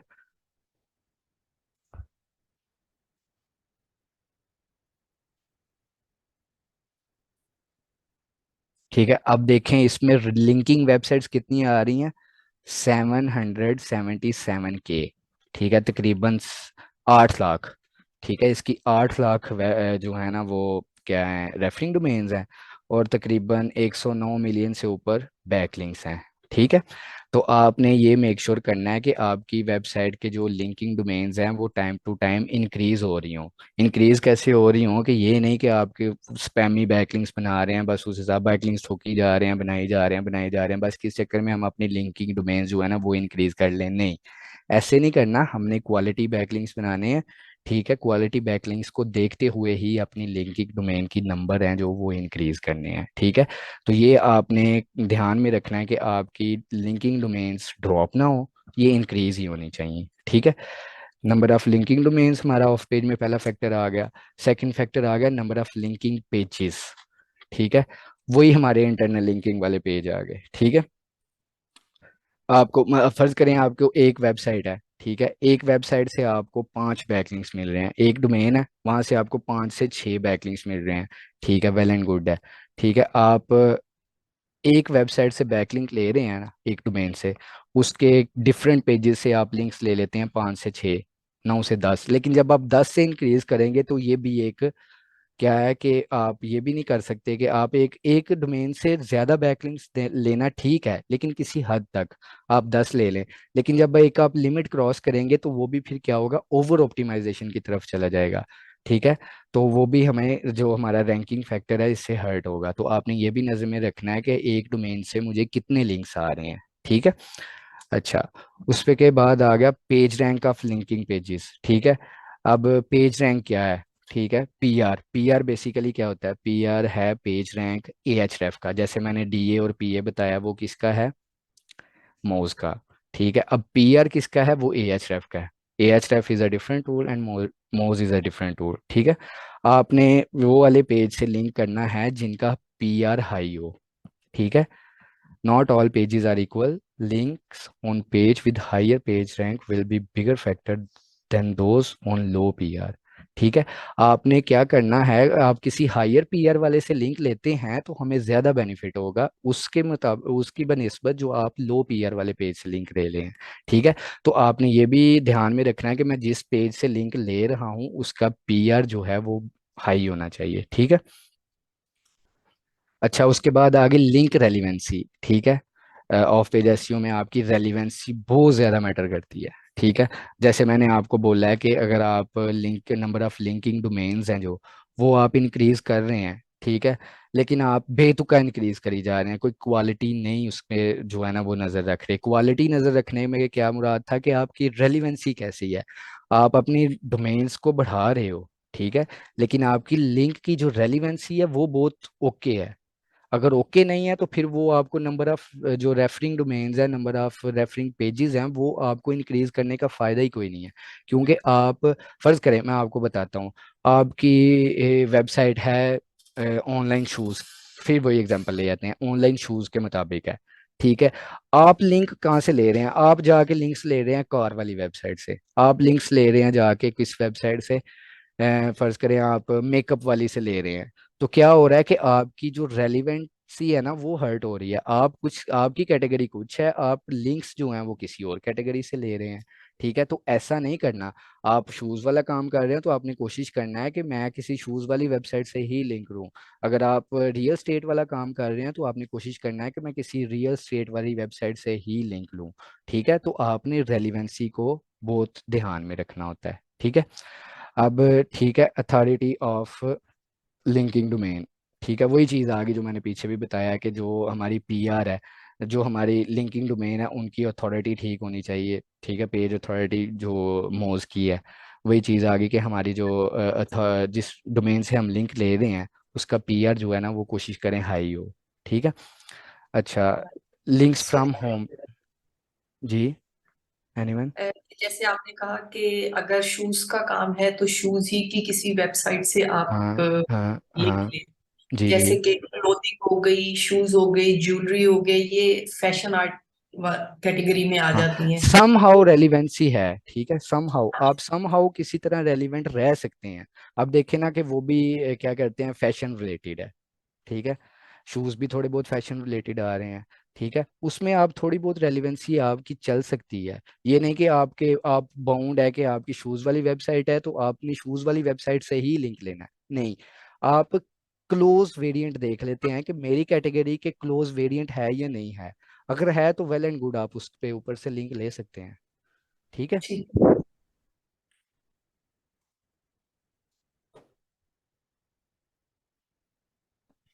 अच्छा, मेरा भी क्वेश्चन है कि जो लिंक जी लेते हैं जी तो ये पेड होते हैं क्या, जी। या इसमें ना ऑब्जेक्शन नहीं टेक्निक्स, होता? हाँ मैं बताता हूँ। अभी जो आई है गूगल की रीसेंट अपडेट 14 दिसंबर को, उसमें भी यही लिंक्स के रिलेटेड ही है कि वो पेड वाले जो लिंक्स होते हैं वो उन्हें बहुत स्ट्रिक्टली लेके चल रहा है। जिस वेबसाइट के ऊपर पेड लिंक्स बने होते हैं वो उन्हें उनका जो उनकी रैंकिंग ड्रॉप करेगा या उनके ऊपर एक्शन लेगा, इस मैनुअल एक्शन लेगा, इस तरह की चीज़ें हैं। ठीक है, तो क्वेश्चन आपका ये था कि लिंक्स पेड होते हैं या क्या होता है।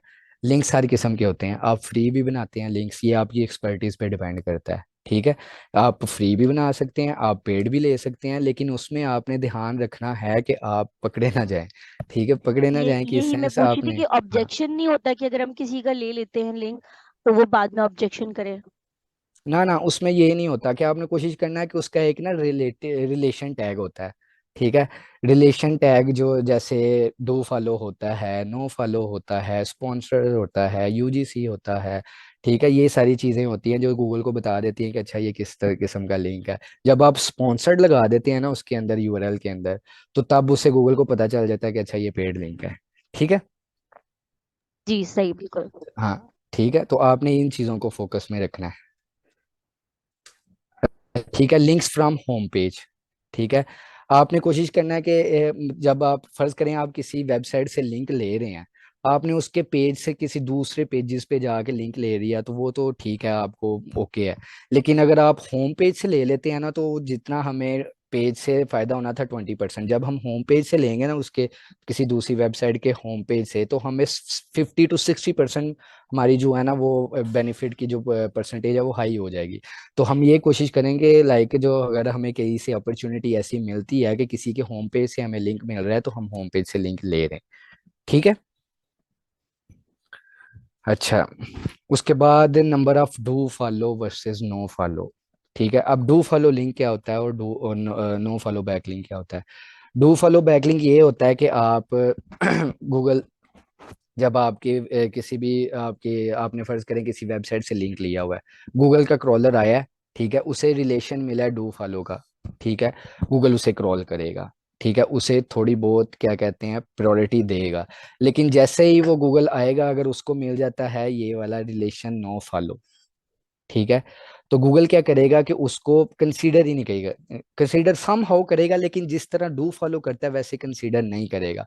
तो आप डू फॉलो बैकलिंक्स पे ज्यादा फोकस करें। अच्छा, इसमें क्वेश्चन रेज हो जाता है कि क्यों जी कि हम अब डू फॉलो बैकलिंक्स ही बनाते जाएं। हाँ, इसमें ये भी है कि आपने नो फॉलो भी बनाने हैं। क्यों बनाने हैं? कि आप गूगल को नेचुरल दिखें। क्यों? अब गूगल आता है, गूगल को आपकी वेबसाइट का हर बैकलिंक ही डू फॉलो मिल रहा है। ये गूगल इस चीज को समझते नहीं कि हर एक वेबसाइट को एक एक वेबसाइट को हर एक वेबसाइट से डू फॉलो लिंक मिल रहा है। ठीक है, तो ये नहीं, आपने वेरिएशंस रखनी है ताकि गूगल आपको किसी चीज के ऊपर आपको सेम चीज आप फॉलो कर रहे हैं उस पर पकड़ ही ना पाए। आपने क्या करना है, आपने एक परसेंटेज, जैसे हमने इंटरनल लिंक्स की परसेंटेज डिसाइड की थी एंकर टेक्स्ट में वेरिएशन, वैसे ही हमने अपने बैकलिंक्स के अंदर डू फॉलो और नो फॉलो की जो परसेंटेज है वो डिसाइड कर लेनी है कि मैंने यार 70% बैकलिंक्स हैं जो मैंने वो डू फॉलो बनाने हैं और मैंने 30% नो फॉलो बनाने हैं। किस लिए? ताकि गूगल को नेचुरल लगे। इसमें मैं आपको एग्जांपल बता देता हूँ, अभी हमने इसमें सर्च किया था, अब ये देखें, इसके 92% जो हैं वो क्या हैं, डू फॉलो, ठीक है, बैकलिंक्स, और 8% क्या है, नो फॉलो। ठीक है, अगर आप डू फॉलो और नो फॉलो का काउंट चेक करना चाहते हैं तो वो भी आप यहाँ से चेक कर सकते हैं। ठीक है, अब इसमें आपने उसने बता दिया ना 92% डू फॉलो हैं, तो जाहिर सी बात है जो 8 बचे हैं वो नो फॉलो होंगे, ये बैकलिंक्स हैं। और रेफरिंग डोमेन उसकी कितनी है, 93% डू फॉलो हैं। ठीक है, और पीछे कितनी बच गई, 7% क्या है वो नो फॉलो हैं। ठीक है, तो आपने नंबर ऑफ जो डू फॉलो और नो फॉलो लिंक्स हैं उसको भी नज़र में रखना है। इस टेक्स्ट में पता नहीं क्या लिखा हुआ है क्या नहीं, लेकिन मैं आपको अपने एक्सपीरियंस के मुताबिक बता रहा हूँ कि आपने क्या करना होता है कि जो डू फॉलो की आपने रखनी हायर है, कि ये नहीं कि आपने नो फॉलो को भूल जाना है, उससे भी रखना, लेकिन आपने एक परसेंटेज रख लेनी है कि 100 बैकलिंक्स बनाने हैं तो उसमें मैंने 70 जो हैं वो डू फॉलो बनवाने हैं और जो 30 हैं वो नो फॉलो बनाने हैं। ठीक है, अब इसमें आ गया डाइवर्सिटी ऑफ लिंक टाइप्स। अब डाइवर्सिटी ऑफ लिंक टाइप्स क्या होती है, कि आपकी लिंक टेक्निक्स होती हैं। लिंक्स टेक्निक्स क्या होती हैं, आपकी गेस्ट पोस्टिंग आ गई, आपकी डायरेक्टरी आ गई, आपकी सोशल बुक मार्किंग आ गई, आपकी क्या कहते हैं उसके ऊपर रिव्यू साइट आ गई, आपकी टेक्निक आ गई, क्या कहते हैं फोरम्स की आ गई, क्लासिफाइड एड्स की आ गई, पीडीएफ सबमिशन की आ गई, ये सारी टेक्निक्स हैं। ठीक है, तो आपने ना इस टेक्निक्स में भी क्या करना होता है कि हर किस्म की टेक्निक पे बैकलिंक बनाने होते हैं। ये नहीं होना कि आप एक ही लिंक टाइप से हजारों बैकलिंक्स बना रहे हैं। फर्ज करें आप डायरेक्टरी बना रहे हैं, तो आपने 2000 बैकलिंक्स बनाए हैं तो आपने सिर्फ डायरेक्टरी वाले ही बना दिए हैं। नहीं, ये क्या होगा, स्पैमी काउंट होगा। आपने क्या करना है, हर किस्म का बैकलिंक बनाना है और एक तरीके से बनाना है। ये नहीं होना कि आपकी जो डायरेक्टरीज हैं वो 2000 हैं और आपकी जो आर्टिकल हैं वो 2 से 3 है बस। तो आपने अपनी लिंक टाइप्स के अंदर डाइवर्सिटी रखनी है। ठीक है, अच्छा, उसके बाद आ गया कंटेक्चुअल लिंक। कंटेक्चुअल लिंक वही चीज़ आ गई जो मैं आपको बता रहा था कि आपके जो इंटरनल लिंक के अंदर मैंने जैसे बताया था कि आप एंकर टेक्स्ट बनाते हैं, बेसिकली ये कंटेक्चुअल लिंक ही एंकर टेक्स्ट है। ठीक है, आप किसी वेबसाइट से लिंक्स ले रहे हैं तो आप उधर एंकर टेक्स्ट बनाते हैं। एंकर टेक्स्ट आपने कैसे बनाने हैं, इसमें भी आपने क्या करना है, सेम इंटरनल लिंकिंग वाली स्ट्रेटेजी ही यूज़ करनी है। क्या यूज़ करनी है, कि फ़र्ज़ करें आपको आप दूसरी किसी वेबसाइट से बैकलिंक्स ले रहे हैं और वहां पे आपने क्या बनाना है, एंकर टैग्स। और एंकर टैग्स आपने किस पे बनाना है, अपने कीवर्ड्स के ऊपर, क्योंकि क्रॉलर आएगा, क्रॉलर ने देखा कि अच्छा ये टैक्स है, इसके ऊपर लिंक लगाओ, और वो टैक्स क्या है, आपका कीवर्ड। ठीक है, जैसे ये नीचे देखें, ये टैक्स है, इस टैक्स के ऊपर लिंक लगा हुआ है, ये टैक्स है, इसके ऊपर लिंक लगा हुआ है, ये टैक्स है, इसके ऊपर लिंक लगा हुआ है। ये टेक्स्ट बेसिकली क्या है, कीवर्ड्स हैं। तो आपने भी जब बैकलिंक्स बनाने हैं तो बैकलिंक्स में आपने ये चीज़ अपनी नज़र में रखनी है कि आपके जो कंटेक्चुअल एंकर टेक्स्ट में वेरिएशंस कितनी है, आप एग्जैक्ट मैच जो कीवर्ड है उसके ऊपर कितने जो है ना वो लिंक्स लगा रहे हैं, और आप अपनी कीवर्ड्स के अंदर जो वेरिएशन वाले हैं एंकर टेक्स्ट वो कितना यूज कर रहे हैं। तो इसमें भी आपने एक परसेंटेज डिसाइड कर लेनी है। ऑप्टिमाइज परसेंटेज क्या होती है कि 60% 70% आप क्या कर रखें, एग्जैक्ट मैच रख लें अपने बैकलिंक्स, जो बैकलिंक्स के अंदर आपने एंकर टेक्स्ट यूज करने हैं, और जो 30% है वो भी आप क्या करते हैं वेरिएशंस के साथ यूज कर रहे हैं ताकि गूगल इसको नेचुरल लेके चले। ठीक है, तो आपने क्या करना है कि कंटेक्चुअल लिंक को भी इस तरीके से आपने लेके चलना है अपने एंकर टेक्स्ट को बैकलिंक्स के अंदर। ठीक है,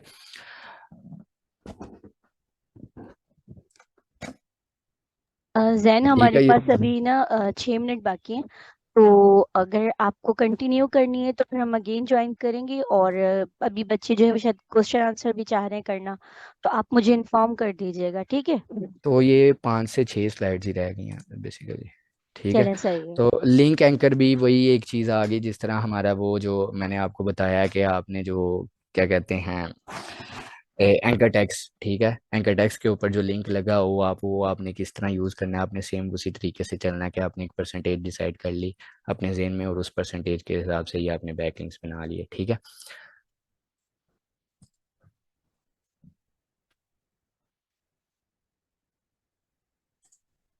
आगे आपको पीछे मैंने डोमेन फैक्टर्स बताए थे। ठीक है, वो डोमेन फैक्टर्स शार्ट सा बता दिया था। अब इसमें थोड़ा सा ब्रीफ उसने बताया हुआ है कि कौन कौन से ऐसे डोमेन फैक्टर्स हैं जो आपकी डोमेन की जो अथॉरिटी है गूगल की नज़र में वो एक अच्छी अथॉरिटी होती है, वो कौन कौन से ऐसे फैक्टर हैं।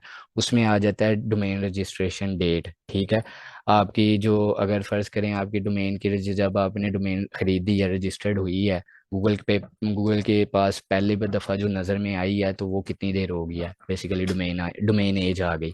आपकी डोमेन एज अगर लॉन्गर देन ईयर है तो वो एक अच्छी ट्रस्टवर्थी डोमेन होती है। ठीक है, उसके बाद आ गई डोमेन हिस्ट्री। डोमेन हिस्ट्री में ये क्या होता है कि आप जब रजिस्टर करते हैं तो उसमें मतलब आपने रजिस्टर होने के दिन से लेके आज तक उसके ऊपर कोई पेनल्टी तो नहीं आई, जो मैंने बात की थी गूगल की तरफ से कोई पेनलाइजेशन तो नहीं आई, कोई पेनल्टी तो नहीं पड़ी। ठीक है, तो ये चीज़ भी आपकी अगर तो पेनल्टी पड़ी हुई है तो वो आपकी रैंकिंग भी हर्ट होगी और गूगल उसको अच्छी अच्छी चीज़ नहीं मानता। तो आपने ये भी मेक श्योर करना है कि आपकी वेबसाइट के ऊपर पेनल्टी ना बढ़े। तो पेनल्टी पड़ने से बचने के लिए कौन कौन सी ऐसी तरीके हैं वो मैंने बताए हैं कि आप गूगल की फाइंड गाइडलाइंस हैं जो उन्हें फॉलो करें। आप अप टू डेट रहें कि गूगल क्या कहता है। गूगल सर्च सेंट्रल के नाम से उनका ब्लॉग है, उनकी आए दिन कोई ना कोई अपडेट आई होती है, आप उन अपडेट को रीड करें। ठीक है, उन रीड को उसमें देखें कि गूगल कहना क्या चाह रहा है, फिर उसके मुताबिक लेके चलें आप। उसमें बेसिक चीज़ें ये होती हैं कि लाइक आप कोई पॉलिसी ब्रेक ना करें, आप यूज़र को कुछ दिखाएं, आपकी वेबसाइट पे कुछ हो। ठीक है, आप स्पैमी बैकलिंक्स ना बनाएं। ठीक है, आप एक ही किस्म के बैकलिंक्स ना बनाएं जैसे डाइवर्सिटी का मैंने बोला है। तो ये सारी चीज़ें होती हैं पेनल्टी से बचने के लिए। ठीक है, उसके बाद आ गया कंट्री टीएलडी। ये भी बहुत इंपॉर्टेंट है। फ़र्ज़ करें आपके कंट्री टीएलडी क्या होती है कि ये .co.uk, बेसिकली ये इंग्लैंड के लिए, यूके के लिए, पाकिस्तान के लिए क्या है .pk। तो ये भी एक एज होता है रैंकिंग फैक्टर में कि अगर आप जो है कि आपकी डोमेन है वो आप यूएस में रैंक करवाना चाह रहे हैं तो वैसे कोशिश करें आप .us ले लें। अगर आप ऑस्ट्रेलियन बेस्ड हैं तो आप कोशिश करें .com.au ले लें। ठीक है, तो ये भी मैटर करता है आपकी रैंकिंग हायर करने के लिए। ठीक है, लोकेशन डज मैटर। ठीक है, तो आज के पॉइंट्स में यही था जो ऑन पेज एसेंशियल्स, वो मैंने स्टार्टिंग में बता दिए थे कि वो जो एसेंशियल्स हैं वही हमारे बेसिकली रैंकिंग फैक्टर्स भी हैं। आज मैंने बताया ऑन पेज एसईओ के कौन कौन से ऐसे फैक्टर्स होते हैं जिसमें हमें ज़रूरत पड़ती है अपनी वेबसाइट को रैंक 1 दिलाने के लिए। ठीक है, साइड फैक्टर्स बताए, डोमेन फैक्टर्स बताए और ऑफ पेज फैक्टर्स बताए। जी, इस मेरी तरफ से आज इतना ही था। जज़ाकल्लाह ज़ैन, बहुत ज़्यादा माशाल्लाह इंफॉर्मेटिव आपका सेशन था। मुझे खुद भी मज़ा आया। इंटरेस्ट तो मुझे है इसमें, एसईओ में, लेकिन जो है वो हिम्मत नहीं होती आगे आने की। अच्छा, यहाँ पर जिसको क्वेश्चन करने हैं वो हैंड रेज नहीं, करें कोई और वन मसला बाय नहीं है, वन। कोई ऐसी एसईओ रॉकेट साइंस नहीं है। सही इसमें बात है। कुछ भी नहीं है, डर की कोई बात नहीं है, कुछ भी नहीं होता इसमें। नहीं जैन, असल में मसला ये है कि मेरे पास टाइम नहीं होता। ये जो इंस्टीट्यूट चल रहा है ना, तो यही बहुत मुश्किल से खींचा जा रहा है मुझसे। तो और चले बाकी और माशाल्लाह, भी, बहुत अच्छा। हाँ। माशाल्लाह माशाल्लाह। जजाकल्ला। जी, किसी को बहुत। क्वेश्चंस हो तो। जी जी बिल्कुल। Rabia, you can unmute your self. अस्सलाम वालेकुम सर। अस्सलाम वालेकुम जी वालेकुम अस्सलाम, वालेकुम अस्सलाम। सर। आपने अभी स्पॉन्सर्ड लिंक का बताया, तो सर इसको हम किस तरह से फिर चेंज करेंगे, डू फॉलो करेंगे या इसको कैसे आगे लेके चलेंगे? ठीक है, इसमें बेसिकली ये होता है कि आपने अगर स्पॉन्सर्ड लिंक लगाना है ना, तो आप फर्ज करें आप किसी वेबसाइट पे लिंक बना रहे हैं, तो उसके आपको कुछ ऐसे ऑप्शंस होते हैं, आपके पास रिलेशन टैग लगाने का ऑप्शन नहीं होता। वेबसाइट्स ऐसी देती हैं क्योंकि वो अपनी मर्जी से रिलेशन टैग लगा देते हैं। ठीक है, तो आप कुछ ऐसी वेबसाइट्स होते हैं जहाँ पे आप रिलेशन टैग जो हैं वो आप एडिट भी कर सकते हैं। उसमें उसके लिए बेस्ट प्रैक्टिस क्या होती है कि आप उस वेबसाइट्स के ऊपर ऑलरेडी बैकलिंक्स बने हुए हैं जो हैं, वो चेक कर लें। वो बैकलिंक्स चेक करें और वो देखें उसके ऊपर स्पॉन्सर का कोई टैग तो नहीं लगा हुआ, उनके लिंक के ऊपर ऐसा रिलेशन तो नहीं लगा हुआ। ठीक है, जब वो देखेंगे तो आपको एक चीज उससे क्लियर हो जाएगी कि हाँ यार, इसके ऊपर जो पहले बैकलिंक्स बने हुए हैं उनके ऊपर ये ऐसा टैग नहीं दे रहा, तो ये मुझे भी टैग नहीं देगा। एक चीज ये बचने से होगी। अगर तो वो उधर आपको आपको से 5 ऐसे बैच में हैं जिनके ऊपर रिलेशन स्पॉन्सर्ड का लगा हुआ है, तो डेफिनेटली वो आपको भी स्पॉन्सर्ड का देगा, तो आपने वहां पे बैकलिंक नहीं बनाना। ठीक है, एक चीज ये होगी। दूसरी चीज आ गई कि आपने मैनुअली अगर लगाना है तो वो देख लेना है कि आप ना लगाएं। ठीक है, क्लियर। जी thank you sir. Guest posting के जो लिंक्स होंगे वो डू फॉलो कंसिडर होते हैं, मोस्टली कहा जाता है। तो नहीं, सर इस इसमें नहीं, ऐसे नहीं होता कि आपका जो गेस्ट पोस्ट है वो डू फॉलो ही हो। बहुत सारी ऐसी वेबसाइट्स होती हैं जो गेस्ट पोस्ट का नो फॉलो लिंक भी देती हैं। बेसिकली फिर वही बात आ जाती है कि उसके ऊपर रिलेशन देखेंगे, रिलेशन कौन सा लगा हुआ है, रिलेशन टैग चेक करना आता है आपको? No sir. मैं आपको बता देता हूँ कि आपने रिलेशन टैग कैसे चेक करना होता है। ठीक है, एक मिनट जैन, मीटिंग बिल्कुल बस एंड होने वाली है, तो क्वेश्चन आंसर के लिए हम दोबारा ज्वाइन कर लेते हैं, ठीक है? जी जी, ताकि बस श्योर क्वेश्चन श्योर। आंसर, हाँ, एंड मैं ठीक है, एंड कर रही हूँ श्योर। मीटिंग, हम दोबारा रीज्वाइन करते हैं। चले, ओके।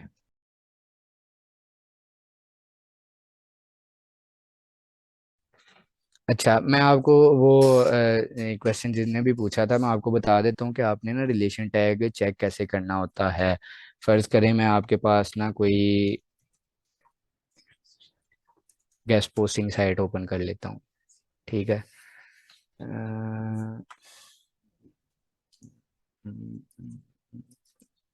फर्ज करें ये गेस्ट पोस्टिंग साइट है, आर्टिकल साइट है। ठीक है, इस पर आ जाता हूँ मैं।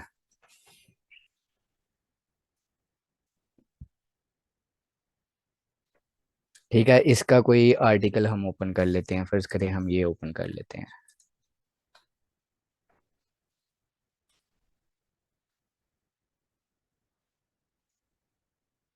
ठीक है, एक तरीका तो ये है, जो ये मैं मोज की एक्सटेंशन है इसके तरीके से आपको बता देता हूँ। अब ये लिंक लगा हुआ है, ठीक है।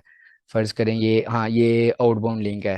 ठीक, फिर से किसी दूसरी साइट को लगा है। एक तरीका तो ये चेक करने का, इसको नो फॉलो, ये जो नीचे मोज बार का मैंने बताया ना, इसके आपने इधर आना है और ये देखें ऑप्शन आ रहे हैं, फॉलो कर देना है। जितने भी डू फॉलो लिंक्स होंगे वो ऐसे ग्रीन हाईलाइट हो जाएंगे। अब मैं इसे कहता हूँ कि मुझे नो फॉलो वाले भी हाईलाइट कर दें। अब देखें ये वेब बैकलिंक क्या है, नो।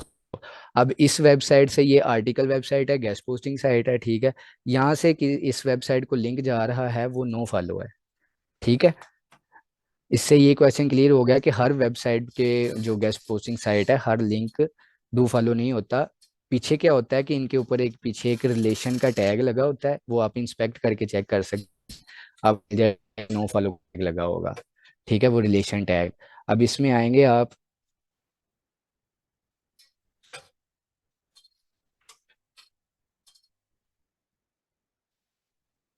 देखें ये आपको नजर आ गया होगा। ठीक है, तरीके ने टूल से बता दिया, एक तरीका आपको बता दिया कि रिलेशन नो फॉलो लगा हुआ है। ठीक है, तो इधर से भी आपको पता चल सकता है कि लाइक मैं अगर किसी वेबसाइट से बैक गेस्ट पोस्ट कर रहा हूँ या करने लगा हूँ, तो इसके ऊपर मुझे डू फॉलो लिंक मिलेगा या नो फॉलो लिंक मिलेगा। ठीक है, क्वेश्चन क्लियर है आपका? जी sir, thank you very much. Sir जी। एक और क्वेश्चन है, हमने टेबल ऑफ कंटेंट के अंदर भी इंटरलिंकिंग करनी होती है, तो हम्म। सर इसको हम आईडी देते हैं। सम केसेस में मैंने देखा है कि एंकर टैग भी यूज होता है। सर इन दोनों के अंदर डिफरेंस और इसका प्रोसीजर बता देंगे आप? सेम सेम ये चीज जो आ रही है, राइट?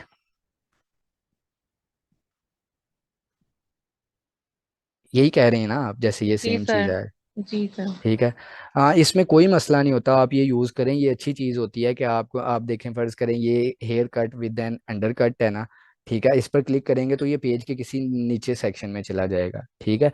तो ये इसे गूगल कोई वो नहीं करता, कोई के अलहदा से पेज कंसीडर नहीं करता। ये एक अच्छी चीज़ है, इससे आपको रिच रिजल्ट्स भी मिल सकते हैं। तो ये आप यूज़ कर सकते हैं, कोई मसला नहीं होता इसमें। सर मेरा क्वेश्चन ये था कि आप ये हम बता देंगे ये लगाना, एक तो एंकर टैग और आईडी के अंदर डिफरेंस बता दें, हम्म। और इसको लगाना भी बता दें। अच्छा, तो आईडी लगाना देना। बता दें। जी जी सर। हम्म। ठीक है। इसको अब एक ये, अगर आप ये लगाना चाह रही हैं ना, ठीक है, अगर तो आपकी वर्डप्रेस साइट है तो वर्डप्रेस में कोई प्लगइन होता है टेबल ऑफ कंटेंट्स के नाम से, ठीक है, वो आप इंस्टॉल कर, तो वो आपके हर ब्लॉग का ऐसे ही ऑटोमेटिकली जब भी कोई प्लगइन बनाएंगी आप, तो वो ऐसे ही ऐसे सेक्शंस बना देगा। आपकी कोई भी हेडिंग है, फर्स्ट ये भी हेडिंग है, ये भी हेडिंग है, ये भी हेडिंग है, जितनी हेडिंग्स है उनको ऐसे ये सेक्शन बना देगा। ठीक है। इसके अलावा ये जो जी सर। है कि आप अगर मैनुअली चाहते हैं तो फिर आप ये खुद बेशक ना भी करना चाहें तो आप किसी भी डेवलपर से पता कर लें कि ये कैसे ये चीज़ होती है। वो आपको बता देगा कि हैशटैग आपने फ़र्ज़ करें इस इधर आना है, ठीक है, ये सेक्शन है,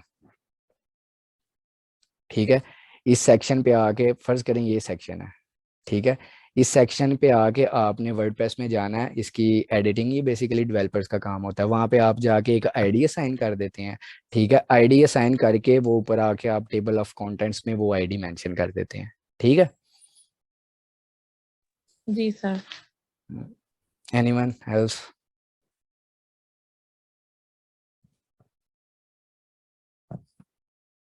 सर एक आपने आईपी लोकेशन को भी मेंशन किया है कि वो भी रैंकिंग फैक्टर के अंदर बहुत अहम किरदार अदा करता है। सर अगर हम लेट्स सपोज अगर हमारा ब्लॉग जो है वो फ्रांस के अंदर हमने मतलब फ्रेंच लैंग्वेज के अंदर बनाया है, और हम्म। आईपी एड्रेस जो है वो हमारा पाकिस्तान से, तो सर इसको हम कैसे फिर ठीक मतलब कंट्रोल करेंगे कि हमारी रैंकिंग भी मुतासर ना हो और हम इजीली वर्क भी कर सकें? हाँ, इसमें ये होता है कि फ़र्ज़ करें आपकी वेब सर्वर जो है पाकिस्तान में है लेकिन आपने फ्रेंच लैंग्वेज में पब्लिश किया है, तो आप चाहती हैं कि ये फ्रांस में ही जो है ना रैंक हो। तो एक तो प्लस पॉइंट आपने ये कर लिया, आपने तो लैंग्वेज को ही टारगेट कर लिया, आप टोटली लैंग्वेज में चले गए, जो फ्रांस वाली लैंग्वेज है आप उस लैंग्वेज में चले गई हैं। तो ये प्लस पॉइंट तो हो गया। इसमें ये जो हमारा जो क्या कहते हैं आईपी वाला मैटर, वो थोड़ा बहुत नहीं मैटर करेगा। क्यों? क्योंकि आप वो लैंग्वेज ही चेंज कर दिया है, तो जब आपके पेज की लैंग्वेज ही वही है तो गूगल वही ऑटोमेटिकली इस चीज़ को पिक कर लेता है। ठीक है। ये मैटर करती है जो आईपी मैट, जो मैंने आपको सर्वर लोकेशन बेसिकली बताया था, सर्वर लोकेशन मैटर करती है तब जब आपके सर्वर लोकेशन का बहुत ज़्यादा डिफरेंस आ रहा हो। लाइक आपका सर्वर पाकिस्तान में पड़ा हुआ लेकिन आप चाह रहे हैं यूएसए में, तो इसका बेसिकली अगर आपने सोल्यूशन निकालना भी है तो इसका सोल्यूशन ये होता है कि आप सीडीएन यूज़ कर लें। ठीक है। आप अपनी वेबसाइट के ऊपर कोई सीडीएन बेसिकली क्या क्या करता है कि आपके ना सर्वर्स की कॉपीज बनाता है। ठीक है। तो वो डिफरेंट कंट्रीज में आपकी सर्वर कॉपी रख लेता है, तो जैसे ही वो आपकी साइट किसी दूसरी कंट्री में जाके एक्सेस होती है तो वो फास्ट लोड होती है। बेसिकली इसके पीछे पर्पज ही यही है कि वेबसाइट जो है ना फास्ट लोड हो, क्योंकि फास्ट लोड वेबसाइट को ही गूगल जो है ना रैंक अच्छा देता है। यही रैंकिंग फैक्टर है इसके पीछे। तो इसके लिए आप कवर करने के लिए आप सीडीएन यूज़ कर सकते हैं। वो सीडीएन कैसे यूज़ कर सकते हैं, वो आप ऑनलाइन सर्च कर लें, पेड सीडीएन भी मिल जाते हैं। या वर्डप्रेस में जाएं तो वर्डप्रेस के नाइट्रो पैक है, वो भी आपको ये सीडीएन प्रोवाइड करते हैं। ठीक है। जी sir, thank you very much sir. हम्म।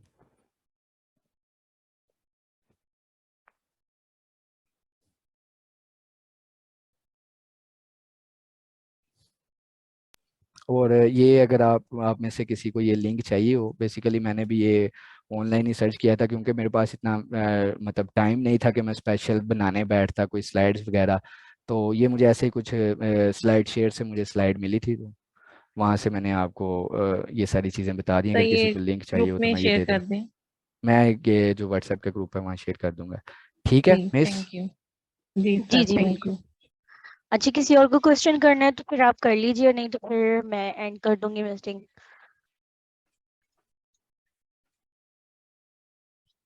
किसी और को क्वेश्चन करना है? सर एक क्वेश्चन और है। जी जी। सर हम लोकल एसईओ के अंदर भी पिक्चर ऑप्टिमाइजेशन करते हैं सर, उसके लिए हम जियो कौन सी टैगिंग यूज करते ऑप्टिमाइजेशन? सॉरी। हैं। सर लोकल एसईओ में जब हमने पिक्चर इमेजेस ऐड करनी होती हैं हाँ हाँ ठीक तो उसकी है। भी सॉरी। हम ऑप्टिमाइजेशन करते हैं। सर हम्म। आजकल जियो टैग बहुत ज्यादा चल रहा है, तो इसका एसईओ के पॉइंट ऑफ व्यू से आप क्या क्या सजेस्ट करते हैं इसमें? कौन सा टैग? सॉरी मैं आपको समझ नहीं पाया। सर जियो टैगिंग नहीं चल रहा आजकल? हाँ ठीक है, जियो लोकेशन टैग्स जो होते हैं। ठीक है, लोकल एसईओ में जो आपके जियो लोकेशन टैग्स होते हैं ना, जो जियो कोऑर्डिनेट्स होते हैं, आप उसके लिए बेस्ट प्रैक्टिस यही है कि आप अपना स्कीमा होता है, ठीक है, स्कीमा स्ट्रक्चर होता है, उसके अंदर जाके आपने जियो कोऑर्डिनेट्स आप जो है ना वो मेंशन कर दें कि मेरे एरिया टारगेटेड जिसमें जिस एरिया में मेरी सर्विसेज हैं।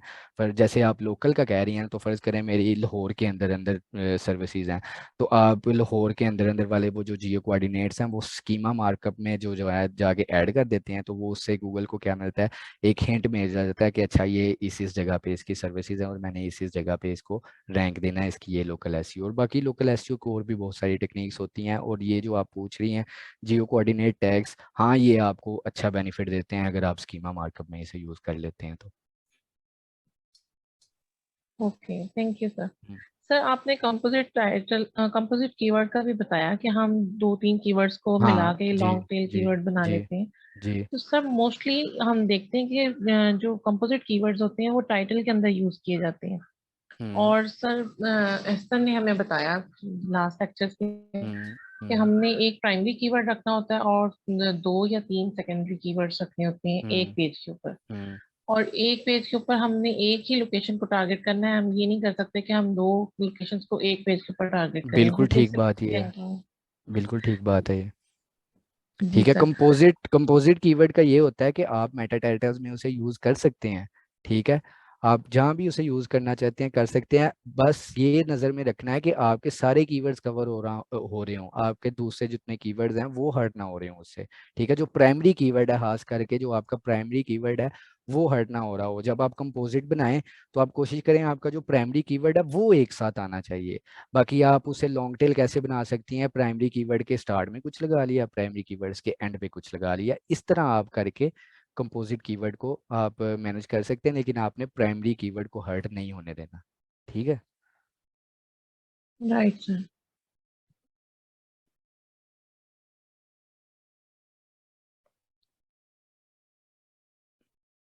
चलें मिस शाइस्ता, मेरे ख्याल से जी। अब वैसे भी हमारा जो था टाइम। 7 PM वो भी पूरा हो गया, जी जी। तो thank you so much. Thank you so much आपके लिए कि आपने इतना अच्छा सेशन करवाया, और माशाल्लाह बहुत इंफॉर्मेटिव था, मुझे भी बड़ा इंटरेस्ट लगा इसमें। थैंक यू और सो मच। अल्लाह ताला आपको खुश रखे, कामयाबियां दे बहुत सारी, आमीन आपके आमीन। इल्म में, आपके रिस्क में इजाफा करे, और बहुत ज्यादा आमीन। खुश रहिए हमेशा। थैंक यू सो जज़ाकल्लाह। मच। अल्लाह हाफ़िज़। जज़ाकल्लाह जी। अल्लाह हाफिज़, अल्लाह हाफिज़।